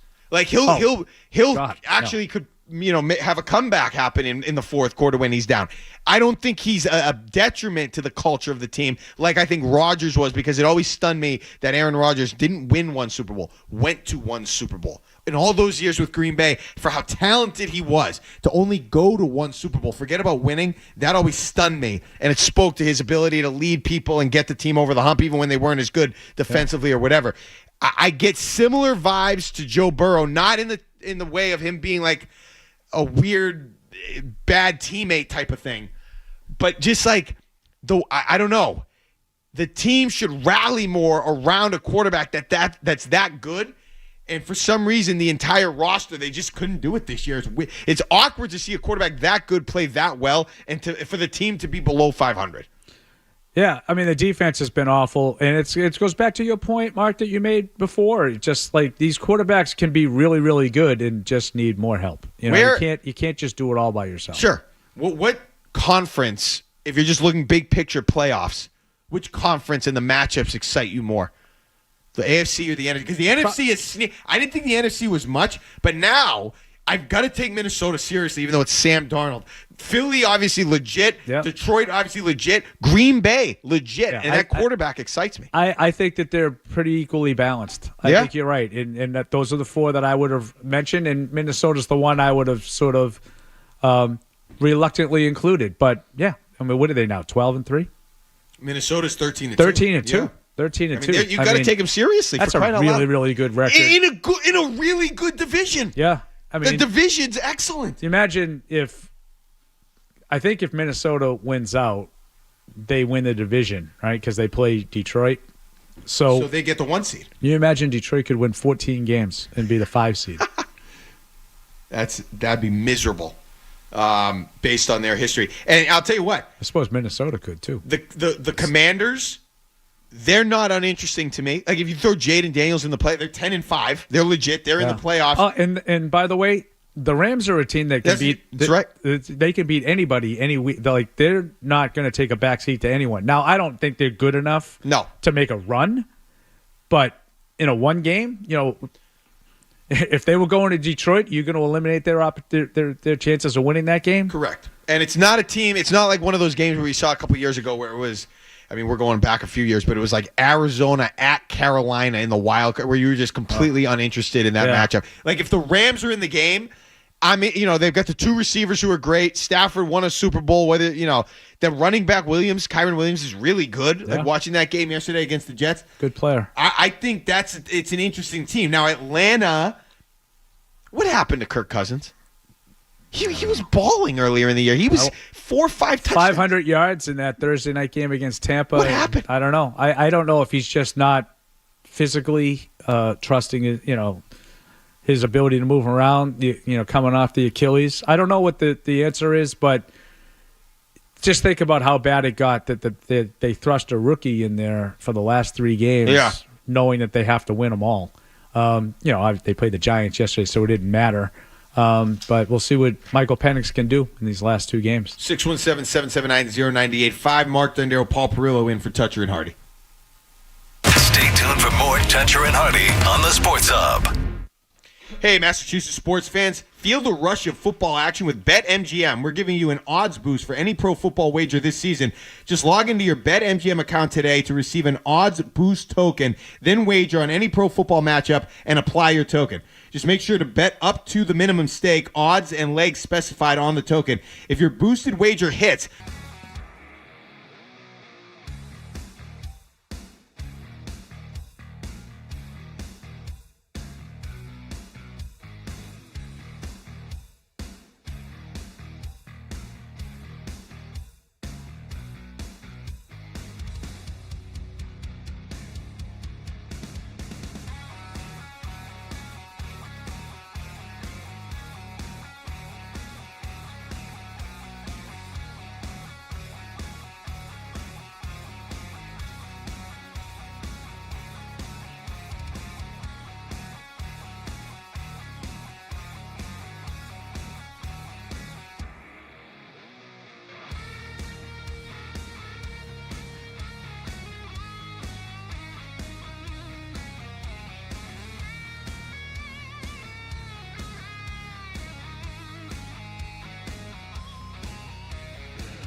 Mark Dondero, Paul Perillo in for the guys, Toucher and Hardy.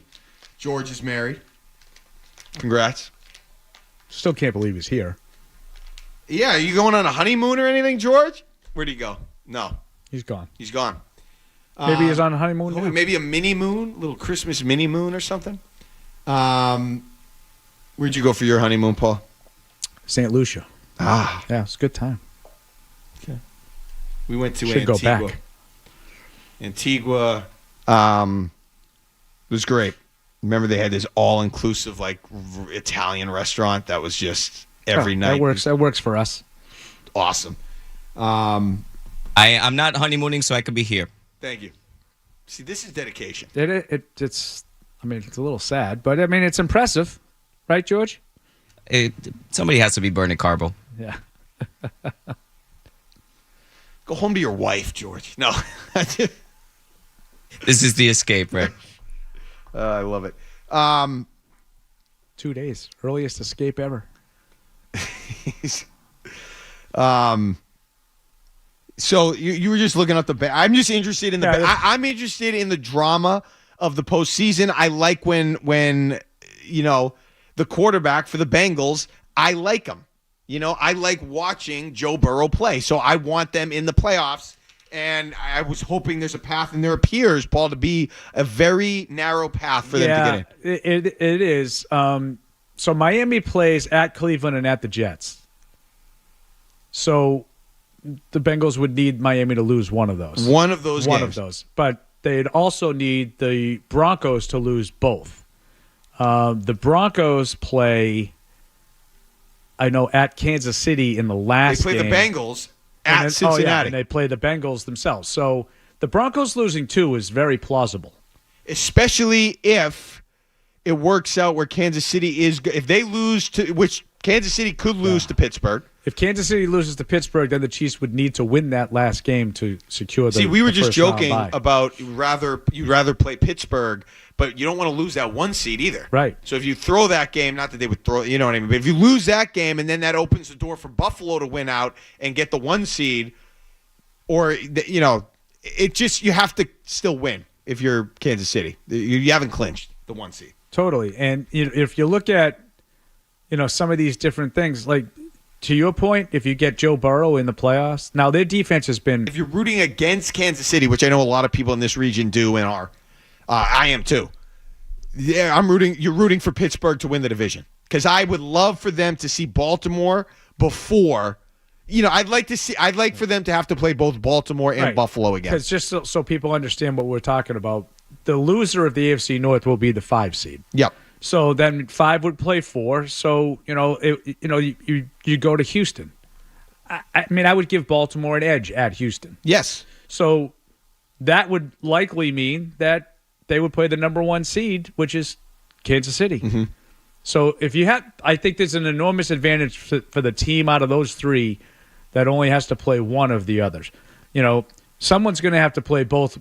Buffalo's going to have to play both Baltimore and Kansas City, or Kansas City will have to play both Baltimore and Buffalo. Like, whatever one only has to play one of those, I think, has an edge. And maybe it'll harden you, if the Bills end up having to take that road.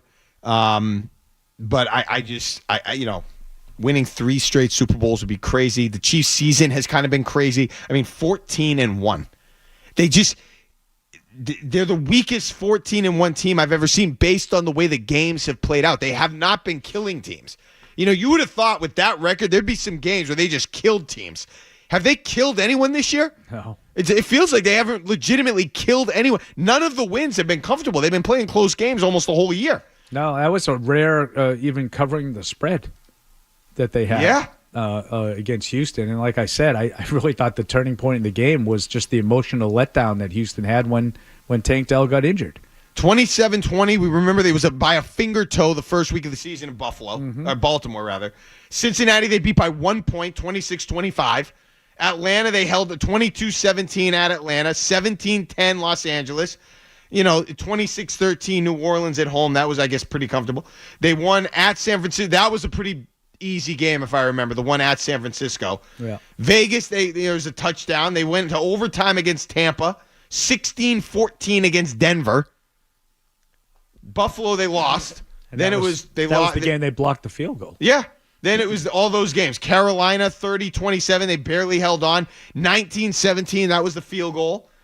19-17 again. I mean, they won comfortably against Cleveland. That wasn't a stressful game. But it's just 14-1 to have no blowouts. That's saying Basically something to me. Two games that were, not necessarily down to the wire. Right. And you're 14-1. So what does that mean? What does that mean? What does the Patriots game yesterday mean? I guess what I'm trying to say, Paul, I don't think it means a whole lot. It doesn't mean a whole lot. It doesn't tell me anything I didn't already know. It was nice to see the defense bounce back and play the way they played. But ultimately, I don't think that's some big noteworthy building block that you executed yesterday.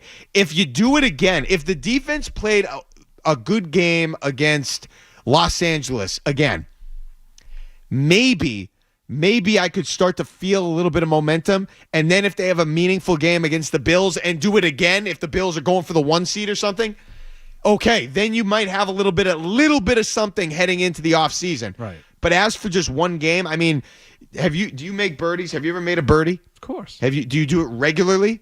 No, I wouldn't say regularly. So like everyone, if you play golf, you made some birdie. Like it was a birdie in some they had a good hole yesterday, but you got to put them together. You can't just be this one-off, and then all of a sudden we're talking about winning majors. You can't hit a birdie and shoot 101. That's right. So you got to, and I don't know what their total would have been yesterday, but I'm just saying I need to see it again. And again, with Drake May, some really good throws, some wow throws, wow moments, and then really tough. I was really encouraged by those third downs earlier in the game. Yeah. And some of the way, he stood in there and took some hits and made some reads and converted some third downs against a good team. But then again, mistakes. 617-779-0985. When we get back, what about those mistakes cost the Patriots the game, and how do they go forward to build off of that? Mark Dondero, Paul Perillo in for Toucher and Hardy, 98.5 The Sports Hub.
A -2 in the turnover differential.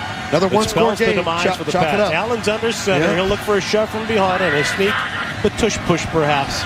With Gilliam lined up right behind him. Allen now points to his helmet. The change up. It's 4th and 1. Allen takes the snap and he gets the push from his fullback straight behind him with a first down for Buffalo on the final play of the game. You got to be careful here. You don't want any fisticuffs. Hey, they came back. Credit to them. They were down 14. They're a good team. Quarterback's really good. They'll be good for a while. Patriots we figured out. We got a quarterback too, though. I know that. Have a quarterback with a chance to be special. Now. And again today, another step in that direction for Drake May. Yeah, so. Despite the interception from the Buffalo 16-yard line by May, nonetheless, he made a lot of plays in this game to give his team an opportunity that few, if any, envision them having as a 2-touchdown underdog coming in, and ultimately the Pats fall 24-20. That the quarterback, is this what we're talking about right now? He's a really good, high talent, all the things you want out of a rookie quarterback, but I still feel like there's something missing, that they're not winning. I thought if he was this good, they'd win more. They're not winning. And that's what's calling into question all these other things. That's why the narrative is out there that they're calling BS. But when you figure out the quarterback position, it's supposed to change. I thought it was going to change. It hasn't. So then what happens now, and where are we? Yeah, it's funny. You get a million hypothetical scenarios that are thrown at you, like during the summer and training camp and as the season's getting ready. And one of the ones that a lot of people talked about, like, well, what if Drake May, they have a bad year. They only win 3 or 4 games, but Drake May shows a lot of promise. He's really good. Would that be okay with you? And then, most people would be like, well, yeah. I mean, as long as May is good, that's good. But it's kind of hard to envision him being really good and showing a lot of promise and only winning 3 or 4 games. And here we are. That's kind of what's happening. They're not winning a lot of games, and he's played pretty well in pretty much all of the games that he's played. I would say he's really not had any really bad performances. No. No. But they're only, they're sitting at 3-12. But there's just so many different levels of quarterback. There's the Kirk Cousins out there that could put up stats, and over the course of the career they can accumulate some numbers. But do they really ever win anything? Like, he's never really won anything. I know he went to the playoffs a few times. He won a playoff game at some point, but he's never really won anything. Then there's the quarterbacks that look good early and then come back to earth.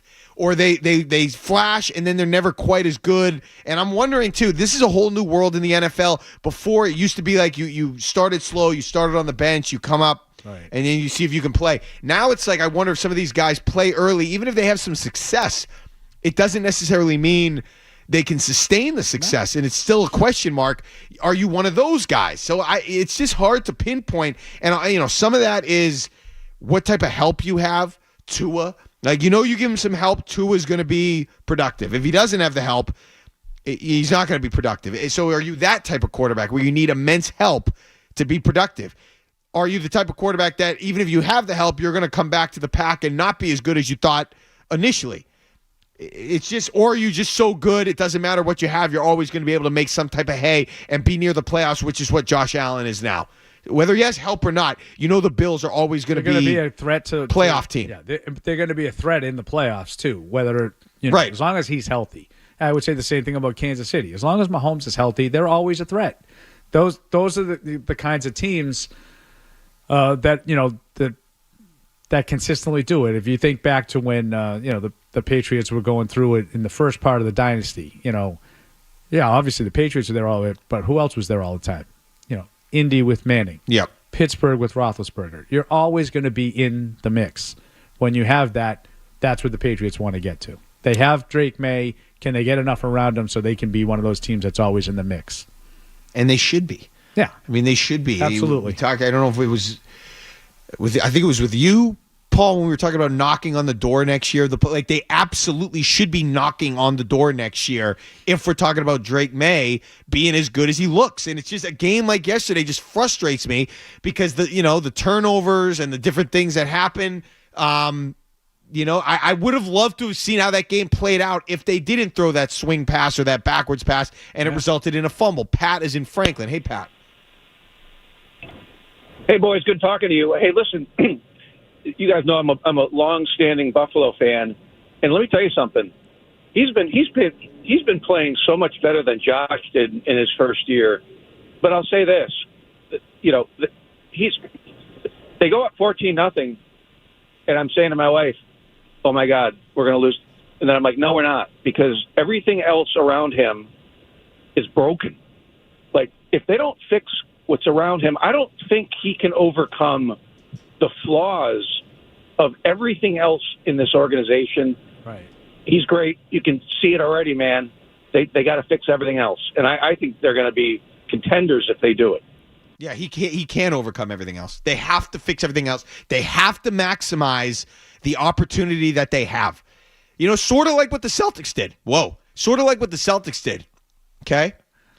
You know what I'm saying? It's just early. It's early, and I don't have enough water. I mean, he's played well. Yes, they've identified well. that they needed to go for it. They did, and it worked out. The Patriots have the quarterback. Yeah. They need to identify the same thing. And they're going to have to get him some weapons. They're going to have to get him some protection. There's no doubt. Will they do it? I also need to see more, more consistency too. Not yet. I'm not. You talked about at what point does the turnovers, did that become like this is what he is or whatever. Yeah. To me, it's the turnovers are obviously important, and he's been doing that. But there's also been too many stretches of time during games where they're just not productive. And he talked about this a lot yesterday. Like, where have they really struggled in the red zone? Well, some of that, and he said it, not me. He said it. It comes down to, that's a reflection on the quarterback at some point, and we're not scoring enough points. So, like I said, I think he's been really good, but I'd like to see them score a little bit more frequently. So, and obviously this isn't fair. It was a different generation of NFL football and all those things. But Peyton Manning, just so, in his first season, he had 26 touchdowns, 28 interceptions. We all know that. Okay. In his second season, he went from 26-28 to 29 touchdowns, 15 interceptions. So he almost cut it in half. However, in his first 3 games of the 1999 season, which was his second year, he had two interceptions, and 1 interception. And he threw an interception, at least one, in every game through week 1, 2, 3, 4, 5, 6. Then it really started. He cleaned it up after week 6. But he was still he was throwing more touchdown passes too. But he was still throwing interceptions. Right. So it's like I'm just trying to figure out where to put the bar where it's like, all right, Drake. So I guess part of the way he could hold things off is if he is throwing more touchdowns, Paul. So if he could still come into the year next year, have a couple interceptions, but instead of 1-2 touchdowns a game, he's throwing 2-3 touchdowns a game, and it's 3-1 and 4-1 or 4-2. If it's a 2-1 ratio, that's a little bit different too. Yeah, you show signs that you're cutting down on the picks, and again, start to hit the scoreboard. And I think that that was the thing that really stood out to me when he said it last night. At some point, that's a reflection on the quarterback. That's why I'm so encouraged by this guy. I feel like there's so much more that goes into being a great quarterback than just ability. Mm-hmm. I think a lot of these guys have a lot of ability, and I don't doubt any of his. But it's what they do when the game's on the line. What do you do in those big third downs in the red zone? Those 4-point plays. The difference between kicking field goals and touchdowns is huge. Mm-hmm. I think he recognizes that, and I think he wants to be better. I think he wants to be great, and I think he has that in him to get to the next level. Now, that's great for me to think that. We have to see it, too. Real quick, Ethan is in Shrewsbury. Hey, Ethan. Hey, so I agree with what you're saying. So I have 2 points. I'll be quick. My first point is that I do feel as though that you have a good point with how you should level with Drake May, because if you look at the league, like you mentioned, you have Tua. He has two very good wide receivers. Joe Burrow has two good, very wide receivers, and so doesn't Jared Goff. So I kind of feel as though that's the formula that we need to either like reflect or maybe like copy. And just lastly, I feel as though that coaching again falls in the hands of this game. I don't know if you guys like paid attention to it or not, but we had 3 timeouts before the 2-minute warning, and I'm not an NFL coach or anything, but that should be a situation where you have 4 timeouts and you try to score. We didn't have the urgency enough to try and score before the 2-minute warning, so we could have used those timeouts or used the 2-minute warning as a 4th timeout. Just want to hear your thoughts on that. They definitely didn't have the urgency. I don't think the timeout. I mean, they needed to stop. Try, like to say that they didn't try to score before the 2-minute warning. They did. They were on the 1-yard line and they tried to run it in and they failed. Yeah, I was more concerned that whole time, Paul, with their ability to get the stop. So, yes, you would have liked more time if they had scored before the 2-minute warning. You would have had the extra timeout, and they would have maybe, if they got the ball back, would have had a little more time. The biggest concern was if you get the touchdown or the score, whatever it is, can you stop them? Right. And they, of course, one play, one toss, and they couldn't stop them. 617-779-0985. Toucher and Hardy, Mark Dondero, Paul Perillo, 98.5 The Sports Hub. You're listening.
Wow. Is that your boy? Well, yeah. Yeah. But I'm just a little surprised. Usually, like my boss, Fred, at work, he likes to call, the holiday fill-in time. Okay. The sad time. He goes, so you going in, you're going to be the holiday fill-in guy. Oh, yeah? And he always makes fun of me for it. But Michael Holley. No, that's a star. Holiday. Yeah. Absolutely. Yeah. So take that, Fred. He loves the game. He just wants to be in the game. Yeah. Yeah. So we're having a party tonight, this little like holiday get-together we've been doing. It's the second year we've done this. Let me ask you a question. Which do you think the people would appreciate more, want more? If some people coming over, it's casual, whatever. To have on the TV, okay, the game tonight, like the Packers game. Okay. Or, not like on full blast, but just kind of like on in the background. Yeah. Or throw on a DVD, 3 games to glory of the 2001 Patriots playoff run. So put on like the Snow Bowl. What do you think? Because these are all people my age, like 38 to 44-ish. I would assume that the game. The current game. Yeah. Because they're all into, my guess, they're you got to bet on it or fantasy going on or whatever. Okay. And they'd be more interested in what's going on. That's what I was leaning towards. The current game. I do find it funny that you were thinking of putting on a so last year 25-year-old DVD. So last year or whatever, YouTube, I don't care. Last year when we did this, I set up I didn't know how it would go. I set up like Mario Kart. It's like maybe people get into that. Nobody ended up in that room and nobody played. So I was like, all right, we'll do something else. So put the game on. My wife's she doesn't know if that's like the ambiance, but people want to know what's going on. If there's a live game, they usually like to have it on. I agree. Okay. We got that covered. Great. Okay. Now I lost I forget what we were going to say. Did I tease anything? I don't remember. All right, good. I want to play a little bigger deal, smaller deal. Can we do that? Bigger deal, smaller deal. We're probably going to play tomorrow too. We'll play every day we're here. We're going to play with a different person. All right. Today we're going to do it with Drake May. Kyle and George, feel free to chime in if so you feel like you need to. So basically what we're going to do here, Paul, I'm going to say a name, and you tell me if Drake May is a bigger deal or smaller deal than some of the names that I have listed here. Okay? Drake May, right now, where we're at, is he a bigger deal or smaller deal nationally? These aren't all local names. Than Angel Reese. Oh, bigger deal. Bigger deal than Angel Reese? Yeah. No, she's been in the news. She's one of the top WNBA players. The NFL is much bigger than the deal. WNBA. Drake May, bigger deal, smaller deal than Victor Wembanyama. Smaller. That one's I'm going to go smaller. Really? NFL quarterback? His team wins nothing? No, but he has a whole different country behind him. Yeah. Okay. International. Sure.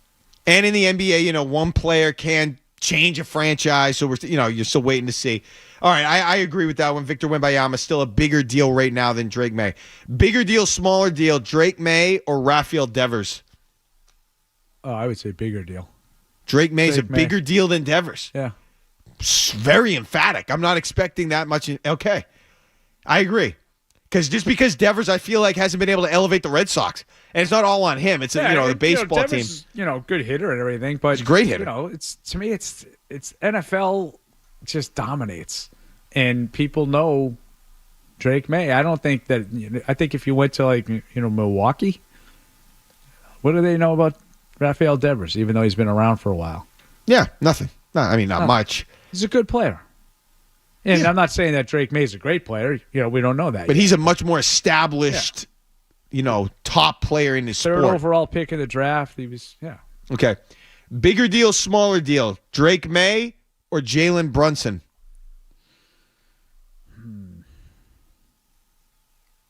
I'm going to probably go Brunson. Brunson's the answer. Brunson's the answer. I think the NBA is, even though, and I know there's been a lot of talk about the ratings are down in the league and, what's wrong with it, is it style of play? I still think the NBA is a pretty big deal, and I would put Brunson up there. Yeah. Okay. Bigger deal, smaller deal. This is on the field only. On the field only, between the lines. Drake May or Travis Kelce? Oh, Kelce. On the field. Yeah, Kelce's. He still makes enough plays for you. Yeah, I didn't say he's playing better, but he's still a much bigger deal. Okay. Nationally? Okay. Yeah. Is on the field play only. What's a bigger? Okay. Not talking about the Taylor Swift. Bigger deal, smaller deal, Drake May or Tyler Hero? I'm going to go Drake May on that one. I don't think a lot of people have much with Tyler Hero. Okay. Did he rub you the wrong way, Tyler Hero? I don't know if he rubs me the wrong way. He's a little cocky. Yeah, you probably like that. I could Why? see why? Were you a basketball player? No. No, you played baseball. Yeah. Yeah, it's kind of hard to have that in baseball. I appreciate some swag in baseball. You can have that in baseball. You need that in baseball. I don't like him when he plays the Celtics. But is he big? I mean, he's done things in the playoffs. Drake May hasn't done things in the playoffs. I think Drake May at this point, though, is bigger on trajectory. I think Tyler Hero is what he is. The Heat have tried to trade him. Yeah. So Drake May. A couple more. Drake May or David Pastrnak? Bigger deal, smaller deal? Probably Pasta. No way. Yeah. Drake May is a bigger deal right here and now. Pasta is on his way out. He's on his way out. Wow. Yeah. Get him out of town. And no. I'm not talking about like trading him, or we could talk about that. I'm talking about just his brand. I think he's on the way out. The Bruins are down. I have no faith in the Bruins anymore. I think this whole core of the Bruins isn't going to win anything. Drake May, NFL quarterback, that's the top position in sports. He's a bigger deal right now. Here. I'm talking about nationally. Drake May's a bigger deal. I don't think people are talking about Drake May around the NFL. Really? No. Why? You think people are talking about Bo Nix around the NFL? Yeah, I think they are. I don't.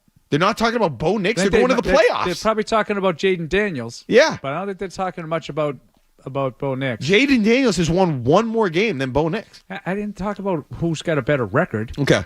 I'm just saying nationally who's created more of a buzz. Jaden Daniels. Yeah, by a lot. I don't think Bo Nix has created that nationally. I think Bo Nix is considered a guy who Sean Payton is doing a great job sort of, putting in the right spots and managing him, and their defense has played well, and they're finding ways to win games. I don't think he's necessarily getting that kind of attention. Right. But what do I know? One more. Bigger deal, smaller deal, Drake May or Derek White? I'm going to go Drake May on that one. I don't think Derek White is a national guy either. As much as I love Derek White. No, I mean, he's had the national stage. Yeah. But we love him. But, yeah, he's still a role player for the Celtics. It's like Tatum or Brown. Oh, yeah. I don't think he's at that level. That's why they weren't on the list. But, Derek White, good player, helped them win a championship. Drake May, still an ascending player. But, I mean, he's an NFL quarterback. He's from, he comes from the illustrious North Carolina with Bill and everything going on there. So he gets a bump. Like a shot. I like it. Yep. We didn't talk about that. We weren't. This hadn't happened when we were on the last time. Did I get your take on North Carolina? No, I mean I'm not. It's a little surprising to me that he would do it, but it just speaks volumes of how little interest there was in him in the league. I was thinking about this last February. I was I taken all the college tours with my son, and we were all over the Carolinas, and we went to Chapel Hill, and I just was thinking to myself, if that was this year, Bill conceivably is there. Yeah, I'd have to go by the football office. You'd have to go by just to see what his reaction would be. Yeah, I thought I got away from you. Do you know him well? No, okay. No one knows Bill well. No, I mean, Burge does. I mean, I worked there for 25 years with him, so clearly, we had some interaction. That would have been great. But I was in my mind. I had this whole scenario. Like I'd be driving around. I'm like, maybe he's got like an assistant, and I'd be like, it's Paul Perillo. I don't know if he'd see me, but he'll definitely know who I am. Can you just tell him I'm here? Just to see what his reaction would have been. All right. 617-779-0985. Headlines, quick, no commercials. Mark Dondero, Paul Perillo here on Toucher and Hardy. From the Town Fair Tire Studios, the Patriots. Yes. Into the end zone. Touchdown for the Patriots. WFM and HD Boston 98.5. The Sports Hub. A Beasley Media Group station. Sports Hub headlines. The Patriots fell to the Bills Sunday evening in Orchard Park despite jumping out to a 14-0 lead. Buffalo, however, then scored 24 unanswered points, aided by 3 New England turnovers. 24-21 was the final. Drake May, 22 of 36, 261 yards, 2 touchdowns, and a pick. May also ran for 30 yards. With the loss, the Patriots are now positioned to draft second overall in the upcoming NFL draft. Elsewhere around the NFL, Eagles quarterback Jalen Hurts was concussed in Philly's 36-33 loss to the Commanders. In that game, Jaden Daniels, 5 touchdown passes. The Detroit Lions are now the overwhelming favorite for that 1 seed in the NFC. Joe Mazzulla was fined $35,000 for wishing the refs an emphatic Merry Christmas the other night when the Celtics lost to the Bulls. Celtics will be back in action tonight in Orlando when they face the Magic as they look for back-to-back wins. You can hear that game on 105.7 WROR with pregame set for 6:30. John Wallach will be on the call spelling Grandy on the radio side. And the Bruins will be back on the ice tonight when they host the Washington Capitals. Puck drop at 7, and you can hear that game right here on 98.5 The Sports Hub. Also, a quick note, Jock Peterson has re-signed with the Texas Rangers in Major League Baseball. Sports Hub Headlines brought to you by Surfside Iced Tea and Vodka. Grab Surfside Refreshing Iced Tea and Vodka with no bubbles. Perfect for game day. Look for the can with the sunset stripes. Enjoy responsibly. I'm Mark Dondero for Boston's Home for Sports. 98.5 The Sports Hub. Next update, 30 minutes. There we go. Boom. I win. Boom. Yeah. Hit somebody. We've got a passion for Boston sports. Get angry. 98.5 The Sports Hub. Toucher and Hardy. Such an enticing explosion. 98.5 The Sports Hub. I forgot I was going to get my wife I wanted her, she likes tennis, so I was going to get some tennis-related thing. But I've already maxed out all the tennis gifts, so I was going to get a shirt, which is always a bad idea. So I was going to get her a gift card. I don't know, Lululemon or something. Yeah, can't go wrong there. Yeah, I mean, they have some tennis apparel or some comfortable apparel. You have any Lululemon sweatpants? No, me? Yeah, no. Do I look like a Lululemon type to you? No. That's way too fancy for me. You don't. But I'm not here to judge or put anything beyond. No. That's not me. Okay, so the Patriots, a tough game yesterday because of the lead they had. It didn't feel to me like they were making strides. And that's not to say they weren't playing well. They did play well. It's just the way they've played in totality, I need to see that more frequently. So you do that again, then we'll have something to discuss. But based on what I saw yesterday, it was a lot of what I used to see from other teams who played the Patriots. They got off to a fast start. It was sort of their Super Bowl, if you want to call it that. The other team maybe taking them lightly a little bit, not that interested in the game. It's a team that's 3-11, coming in here, bad defense. They start slow, and then, before you know it, you're in a hole that eventually the better team digs himself out of. I thought that's what we saw yesterday, and that was more of what was going on than the Patriots unlocking some potential that they're now going to find going forward and show us every week. Yeah, I would agree. I like your comparison to the old-time Patriots. They would have those games every once in a while where the other team got, really jacked up for it, put a lot into it, maybe would hit them early, and the Patriots would just say, yeah, okay. Okay, we're into it now. Yeah. Junior is in the car. Hey, Junior. Good morning. I love this show. How are you? Hey, good morning. Thanks. Yeah, I wouldn't go with the gift card. That's just my 2 cents. Women don't seem to like that. They like if you put more effort into it, although I've done it before, whatever. And I feel like that's a good point, but then it's... I think he's right. I agree. So I should get the actual piece of clothing. Yeah. Better to have tried and failed than, quit. Yeah. And she could always return it and do that and then get something later. Yeah. All right, damn it. Good job, Junior. Thank you. Oh, thank you. Wait, I have more. Yeah, keep going. Oh, thanks. What about... The thing I am frustrated about with the Patriots is not that they're losing or this and that. They seem to have some promise in May. Is that Mayo and the Crafts, they seem to get, this is a rebuild, we get a pass. No, there should be no pass. You should not, it's almost like they're giving themselves an excuse, and that's not acceptable to me. Well, this is the thing, and thanks for the call, Junior. The thing is, you have established that the quarterback has potential. This is not even Mac Jones, who had a good rookie season by all accounts. This is a special quarterback. Now, how special, we don't know. Is he going to win Super Bowls? Is he going to win multiple Super Bowls? Is he going to never get to the Super Bowl? We don't know. Yeah. But he's interesting enough and worth investing in. We know that. I think he's proven that. Now you have to do it.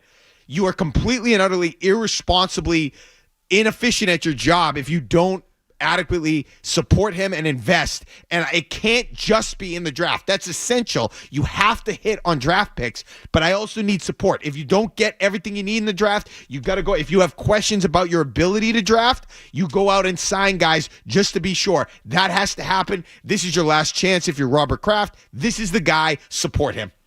Yeah, and you need to get better. I would sort of disagree a little bit. I do recognize that they consider this a rebuild, and they've talked about that a lot, but I don't necessarily think it's a free pass because of that. I think there's been a lot of talk, and I don't think that people are blind to the fact that it hasn't been, we all knew it would be bumpy, but there have been some things about this first year that have been a little bit different than what people were anticipating beyond the record. Mm-hmm. Would you agree with that? Yeah. Oh, yeah. With some of the missteps and whatnot. You're talking about the coaching. Yeah, like everything. Yeah. And I think it's all being evaluated. I don't think it's just being ignored because they're in a rebuild. Now, they are in a rebuild, but I don't think that just allows everything to happen. No, a free pass is definitely. I mean, look, here's what would have been closer to a free pass. This would have been closer to a free pass. They have a quarterback competition in camp. Drake May wins the competition. They put him in. They start him week 1. He looks good. They're winning games. Maybe not all the games, but he looks good and they're winning some. Then there's a devastating injury. He goes out for the year. That would be more of, okay, and then they start to play poorly and the year goes sideways. That would be more of what would a free pass would look like than this. This is, you didn't play him to start. He was better. You didn't play him, whatever. Then you put him in. You're still not winning games. You're still making mistakes. The podium miscues. Like, there's no free pass anywhere along these lines. And I need to see immediate results from the coaches, especially things that I see that you're like, wow, that's different than what we've seen in recent history. Yeah, and I think that some of these things have been talked about, and we're not privy to the behind the scenes conversations. Gerard Mayo has talked a lot about his communication with Robert Kraft. So it's like, just say that it's a free pass. I don't think that that's necessarily accurate. I think there's more involved in this than people think. You know what else is annoying to me? I'm sick of this too. A lot of things annoy you. I kind of like that. Thank you. Well, it benefits me in this job. Yeah. The whole you have these important positions associated with the Patriots: quarterback, head coach. Why can't we just have one time where everybody is on the same page with the hiring of that important position? Like when Mac Jones got here, well, I don't know if Bill actually wanted Mac Jones or Gerard Mayo. Oh, did Jonathan Kraft really want Gerard Mayo in there? It's like, I know the owner's in charge, but I feel like we can never have uniform agreement with some of these really key positions. Maybe Drake May. They all wanted Drake May. I guess that's one of them. I don't know. When he was going to play is a different question, because it feels like maybe Mayo wanted him to play and the other people didn't want to play, which, by the way, Paul, why still to this day, why was Alex Van Pelt given so much power when he came in here as the 8th option? And now he has a hand in telling people, Gerard Mayo specifically, when Drake May is ready to play. Yeah, and that's a good point about everybody being on the same page. And it does seem like they've had, now they're all reports and whatnot. So I don't know exactly if it's all the way it's been portrayed. I mean, we saw him in that video, Jonathan Kraft. Yeah, I mean, but I think he might have just been upset about what's going on in the game, not necessarily like looking to clean house, which I think is the way everybody interpreted it. But the whole thing, like the Mac Jones thing that you were talking about, like it does that was the perception that not everybody wanted.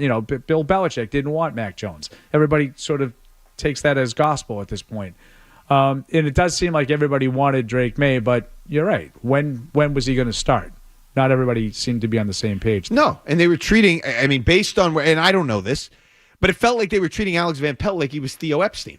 Like he had all this experience and all these great moments that allowed him to come in and tell people what's what. He was what choice was he? I mean, they had other guys in line and they wanted ahead of him. It made no sense to me. And Elliot Wolf, I get it.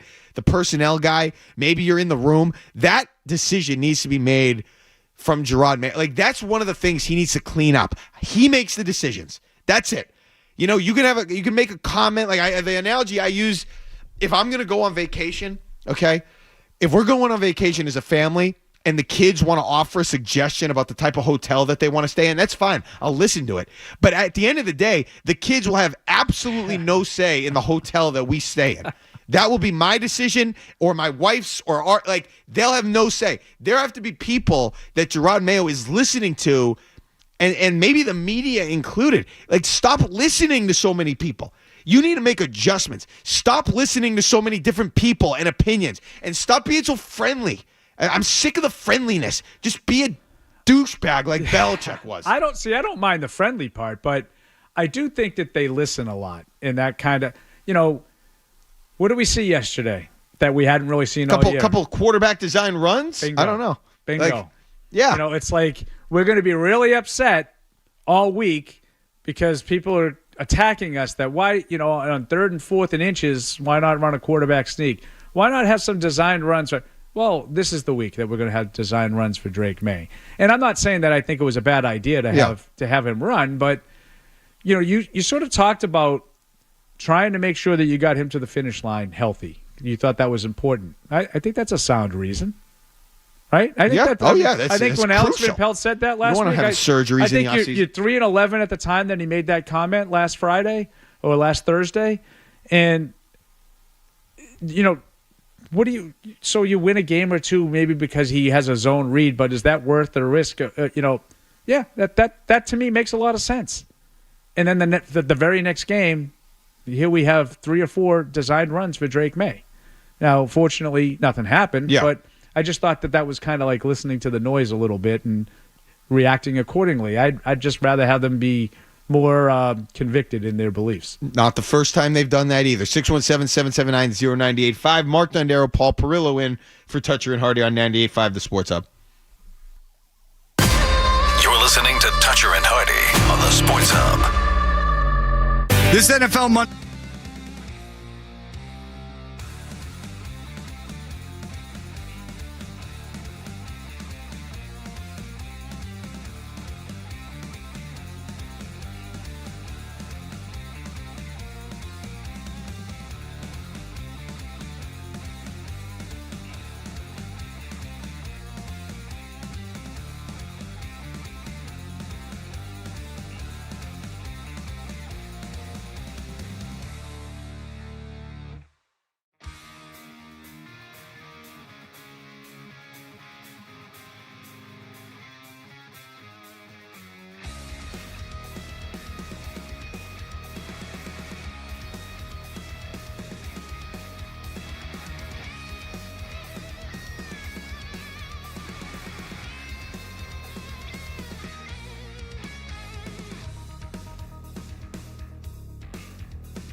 ball is on the near hash, the left hash of the 45 of Buffalo. Here. Baker splits left, Pope the other rookie receiver on the outside right, wide side of the field. In the slot right, Hunter Henry. And the two backs in the pony formation flank May. Stevenson to his left, Gibson to his right. He takes the snap, goes straight. He moves up, trying to avoid the pressure. He's going to run across the 40, spins in between a pair of defenders and takes the hit with a first down run nonetheless on a gallop. And then contact at the 35 of Buffalo. Combo. He's got one that is, he's got a picture of all six, all six, or I guess however many there were, all the NFL or the Super Bowl MVPs for the Patriots autographed on one picture. It's nasty. That guy's spot is just crazy what he's been able to put together. And, in terms of what we just heard, hey, some nice plays on third down and some nice production from Drake May, especially early in the game on third down. Yeah. And I'm going to ask you this question. Would you say that there is the likelihood that Drake May regresses in year two? Because we've seen that. We've seen other quarterbacks regress. Would you say the likelihood of that happening is lower because of what he's had to work with this year? Offensive line, weapons, coaching, and that really the only way he could go, the only place to go is up. Is that fair or not? So I'm not going to go all the way to say the only place to go is up, but I think I agree with the first part of what you're saying. The likelihood of him regressing is probably smaller than some. For number one, because he's not working with a lot of support around him, but the second part of it is I just think he's dealing with a significantly better skill set than a lot of these other guys have. Yeah. So, as an example, do you think there's any chance that the offensive line is as bad as this or worse next year? I don't think there's a chance it's worse than this next year. So, like, that in and of itself should allow him to at least get better. Now, I know a lot of people fall into this all the time. They fell into it in 2021 after Mac Jones' rookie year. Well, the quarterback's going to be better next year. And I kept saying, why do we know that? Why do we know what Mac Jones is going to do, how he's going to develop, how he's going to, take what happened in the first year? I thought there were signs in his first year alone of him playing at a reasonable level for the first half of the season and falling off in the second half. I don't know why everybody just automatically assumed he would get better. So I shouldn't assume that. Now, there are a lot of things that went into it that I'm not ignoring, like Matt Patricia and Joe Judge. Yeah. Okay, so I'm not blind to other factors that helped Mac Jones sort of, I don't know. I think he took a pretty major step back in year two. I think that, if you're asking me what I think Drake May will get better in year two. He seems to have that temperament. I think he has a work ethic that will allow him to get better. I think he'll have more support around him that should allow him to be better. But I just want to caution, it doesn't always work that way. It's not always linear. Sometimes these guys take a little bit, they stall out. Maybe, the opponents kind of get a look at him. Yeah. And they understand, after a whole year, some of the things that he does, some of his tendencies, and how he adjusts to that.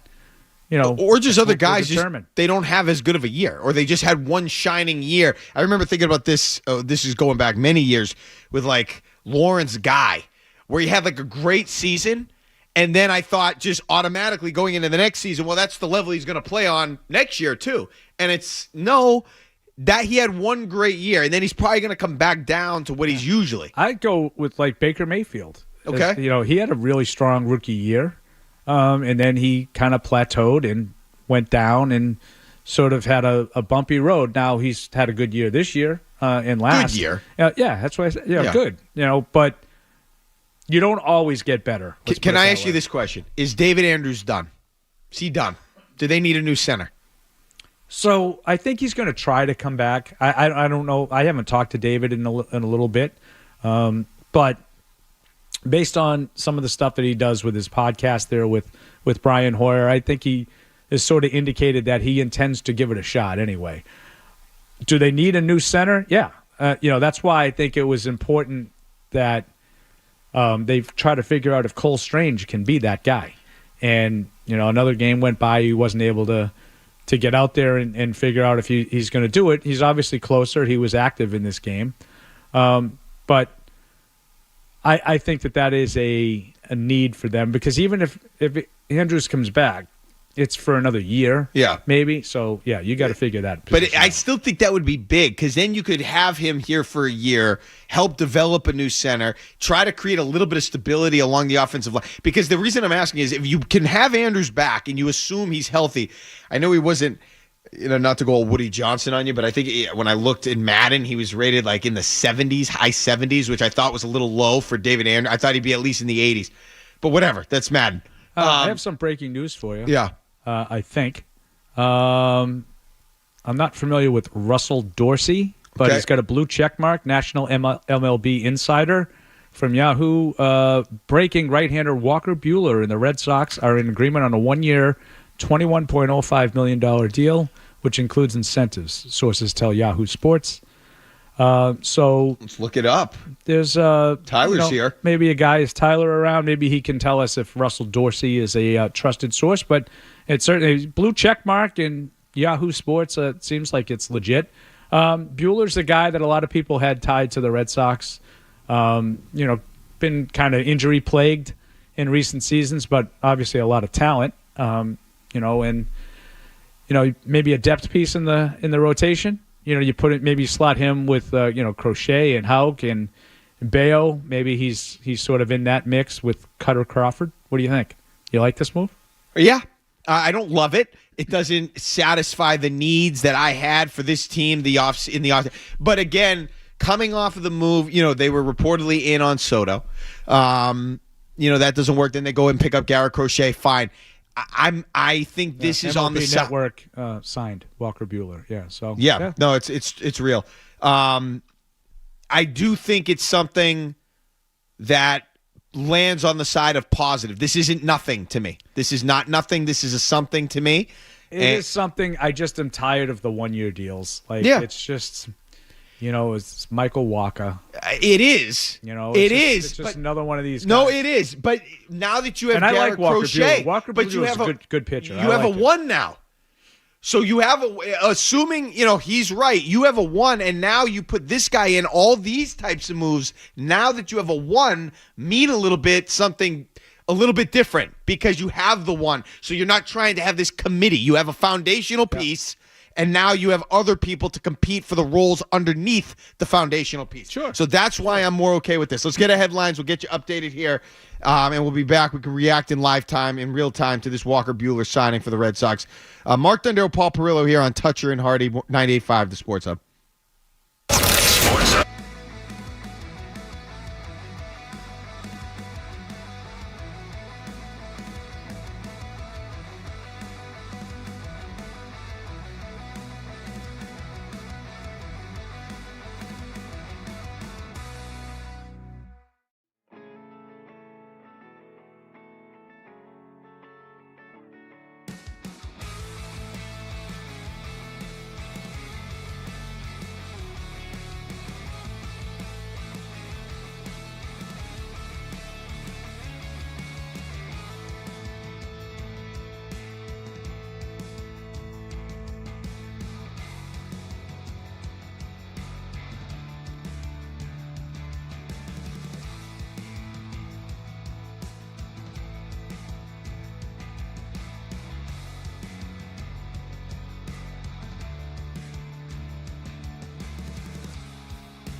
a little unfair because it's not like I'm saying they could have done nothing outside of winning the game yesterday that was going to be positive. I just feel like based on how it transpired, and we heard the cut coming in from the last break, Drake May really good on some of those third downs. Like, I thought that was a good moment for him. That was a good example of the potential that we see every week we've seen. But again, I need to get over the hump of winning or scoring a lot of points, and neither seem to be happening. Yeah, I think that's fair. I do think yesterday's game, and again, I'm talking about just yesterday. I'm not making this grand declaration that this is suddenly they've turned a corner or anything like that. Yesterday, I thought they responded and played well. They did not play well in Arizona. It was not looking great. Buffalo was flying high when they came into the game. I give the Patriots credit for responding, but that's it. I'm not making it out to be, well, this is an example of them on the rise now, heading into the that's not what happened. So that's where we are with the Patriots. The news of Walker Buehler just broke. Does this change the game in any way for you, Paul, regarding the Red Sox? Whether it's perception on the field in any way possible? Well, the perception, no. I think on the field, yeah. I think that you said it, before we took the last break. I do think that their rotation gets deepened a little bit, and that they certainly need starting pitching. And to add Crochet and Buehler, hopefully you can get the continued sort of maturation of Hulk and Bayo. And that's pretty solid. And Cutter Crawford, for a large chunk of last season was pretty good too. So I think you have a chance to have a semblance of a starting rotation. And yeah, does that change it on the field? Yes. The part that sort of disappoints me that is rather than making an investment in a guy like Corbin Burns, that if it works out, you're kind of set for a while. It's another 1-year deal. I just feel like if it works, then you're just going to be upset that you lose the guy after a year. Michael Walker left and was pretty good. He was when he left, after his 1 year in Boston. So I like the move. I don't love it. Let's put it that way. Listen, this is a net positive for me for the Red Sox based on what they've done, just because they got the ace. Now, I don't know how good Garrett Crochet is going to be for this team. I don't know if he is actually going to pitch like an ace, but I have to give him the benefit of the doubt, Sure. and I have to give the organization. I like that move a lot. If you can find a way, okay, to just carve out a bona fide, assuming Crochet is what you want him to be, if you could find a way to just carve out a bona fide number 2, then all of a sudden you're cooking. Now, I don't know if that's going to be Walker Buehler. We've been yearning for years for Brian Bayo to be that guy. They've had the other pitchers that pitch well. The beginning of the year last year, I remember looking this up. The way the whole group was pitching was on par with Pedro Martinez in 1998 or 9. The numbers were identical. Now, obviously, it couldn't last. It didn't last, and they've admitted as much. I think it was Craig Breslow talked about how they just didn't have they didn't make the adjustments when the rest of the league sort of caught up with the spin rate and they weren't throwing fastball. They didn't make the adjustments. Hopefully they make those adjustments this year, but if they could get a bona fide number 2, and I know this isn't the way baseball works anymore, it's the way I still yearn for it to work, where you have a number 1 and the starter goes as many innings as possible. I know what you mean. But I'd like for them, if they can get a number 2 pitcher that could back up what you have in your ace, they're going to be somebody. And between Houck and all these other guys that they've had in the stable of pitchers that have been good, not great, if one of them can emerge not as a 1, which we've had to wish for every year, but as a 2 or a 3, right. I think it's a positive, and we'll see what they can do with the bats. Yeah, I would agree it's a positive. I'm a little disappointed that it's just another, sort of patchwork. We'll plug this guy in for a year. Sure. But he's a good pitcher, and if he's healthy, I think he's coming off his second Tommy John. If he's healthy, absolutely. He's been in the playoffs. He's been not some stud, really good, but all-star. Walker Buehler is a good pitcher. He's a good pitcher. This is a good move. I'm not saying it's not. So I'm not going to get on the Red Sox for this. I still have questions about their entire rotation and staying, in a position to, in the whole year, perform and produce the way they need to. The bat is, the batting lineup, the order is still crazy. in terms of the right-handed bat that they're going for, and if they have the right-hander, they let Tyler O'Neill get away, and I'd like a little bit more thump there. But we'll see what guys come up and who produces and who's young and who's ready to go and all that. I still think you need to kind of give them the benefit of the doubt with where they are, but I definitely think this is a positive, and that the Red Sox remain aggressive with a small A is good. I agree with that. I do think, because that's the difference to me between Breslow and Bloom. I think Breslow has been more willing. The Crochet trade. Does anybody really think Bloom would have traded his prize prospects for that? I don't. No. I think that's the difference. A little bit more aggressive. I agree with you. So that it makes me feel like I do think that this move, whether it works out on the field or not, does a little bit to further the idea that they have sort of transitioned their mindset at the ownership level or at the front office level, that they are going to go for it a little bit more, a little harder. This move adds a little bit more to that. Combined with, hey, they were supposedly really seriously in on Juan Soto, that they did go get Crochet and trade for him, and they traded a prospect for him. Now they go out and sign a guy like Walker Buehler. It adds a little bit. It's not everything. It's not going to change the game necessarily, but it does add a little bit of something. All right, 617-779-0985 if you want to get in a call. We'll see you on the board. When we get back, we'll get into the stack. Mark Dondero, Paul Perillo here on 98.5 The Sports Hub. Touch your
All right, the stack is brought to you by D'Angelo Grilled Sandwiches. Have lunch with a legend this week. D'Angelo's legendary number 9 sandwich. Grilled sirloin or chicken smothered in onions, peppers, mushrooms, and American cheese. Only at D'Angelo's. So for the stack, do we take calls during the stack or no? Can you do that? Okay. You're the host. You do whatever you want. Well, I just need to take this one because Zach is in the car on a gift for my wife. Zach, how are you? I'm well. So, you're going to crush it today. So get your wife a smart TV, and then tonight, when at your party, you double box. You got your NFL on one TV, and you got your Patriot highlight reel stuff on the other TV. Brilliant. I love it. I love it. Thanks for the call, Zach. I would need to figure out how there'd be a lot of moving parts to get that in the house, get that erected prior to a party with all the other things she's going to want me to do. Yeah, because you know how it goes. Like, she's stressed, and then when she's stressed, that creates everybody stressed. So I need to make sure she's not stressed. Last year, the party was going to start at 7, and I thought we were done. I thought the preparations were all done, and I decided it'd be a good idea to go for a run at 6:15 with the party starting in about 45 minutes. Good. Didn't go over well. So that was, I can't do that. Learn from you. Don't be an error repeater. The stack brought to you by D'Angelo's. Paul, what'd you think of the college football playoff? So I was really excited about the, especially Saturday, and what a letdown. Just a bunch of blowouts. I love the 12-team idea. I think they need to tweak the seeds and whatnot. If you want to let teams in because they won their conference, then they need to be seated at the bottom. Like, I don't understand why Boise State and Arizona State have to get byes. They're not as good as the teams that played, Penn State, Ohio State. They're not as good as those teams. Probably not even Notre Dame. So I love the 12-team playoff. I just was let down by the lack of competitiveness in the games. I don't love it. I had questions, and, the regular season, I'm not – let me ask you this. How are you going to feel – and we can get into this more if we have time tomorrow. How do you feel if it comes down to Georgia and Texas playing a third time? Is that okay? Are you okay with that? That's probably not the matchup that I would most look forward to seeing. I'd rather have Oregon involved with one of those teams. But I get your point. It improved the regular season immensely. There were so many games that felt like playoff games.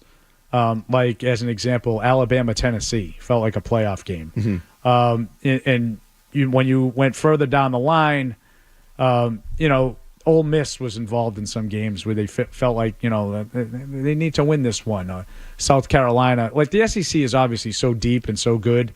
You could probably have made a case for, like, Alabama and all those teams being in. I do think that you need to reward the regular season, though.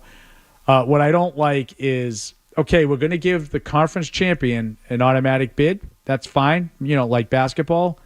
But you don't necessarily have to give, in basketball, you don't give the conference champion, like, a number 2 seed. You seed them where you think that they should go. And I think that might have changed the way it looked over the weekend. If they have to change that. The non-competitive blowouts were not entertaining whatsoever. I don't think it added that much to the regular season. The best part about the regular season, and I don't think this has anything to do with the playoff necessarily, it's more about the conference realignment, the matchups. We got better, Michigan, USC, Texas, Michigan, like those types of games. But I think that's more because of conference realignment than the playoffs. It didn't add that much to the regular season to me. See, I disagree with that. I thought there was some really important games in the regular season that wouldn't have. They would have been important to the teams that played them, but those teams, Alabama with 2 losses would have been out, but because of the 12-team playoff, they were still out. They were almost, but they lost 3. Okay. So in other words, they still had a chance to get in the playoff, and those games were much more important. Look, it's not for everybody. I know people around here don't care about college sports in general and college football in particular. I was a little disappointed just by the lack of competitiveness, and I think that's an easy fix. I think you just have to change the seeding and not have teams that, like Penn State plays SMU, and then I think they have Boise State now. Boise State. Like, that's not right. You basically giving them, a free ride to the semifinals. Listen, semifinals have been really good the last couple of years. Well, it's the quarterfinals they're in. Yeah, no, I know, but the semifinals have been really good the last couple of years. Everybody sort of fixates on. I see Matt McCarthy getting ready to come on. I was listening to him talk about this yesterday, and he's right. The final games, the championship games, have not been competitive recently. But the semifinals have been amazing. Well, okay, recently, but then flip that, go back a few years, and it was the opposite. The semifinals were a joke, and the championship was awesome. I agree. So they need to tweak it so they can get the better matchups. And but I am weed out some of the teams that don't necessarily belong in those seeds. I'm uncomfortable with a team like Ohio State losing the way they lost to Michigan at home in that fact. Michigan not even ranked. I don't even remember. I don't think they were even ranked. Terrible to loss. Lose that game and to still have a chance at the national championship, it just doesn't feel like college football to me. That doesn't sit well. That takes so much away from the magnitude of that rivalry and that rivalry game. It just doesn't feel the same way. So, all right, we got to go. They're getting mad. We got to go. Paul, thanks. Merry Christmas, Kyle. George, congrats. Holly wants to talk Michigan, Ohio State. What, he didn't like what I said? Okay. I want to say congrats one more time to George. Yes, absolutely. Have a good first holiday with your wife, your family. I know you've been here. WBZ-FM and HD Boston. Patriots! From the opening kickoff to the final play. Touchdown! Your home of the past. Yes. 98.5 The Sports Hub. Beasley Media Group Station. Sports Hub headlines.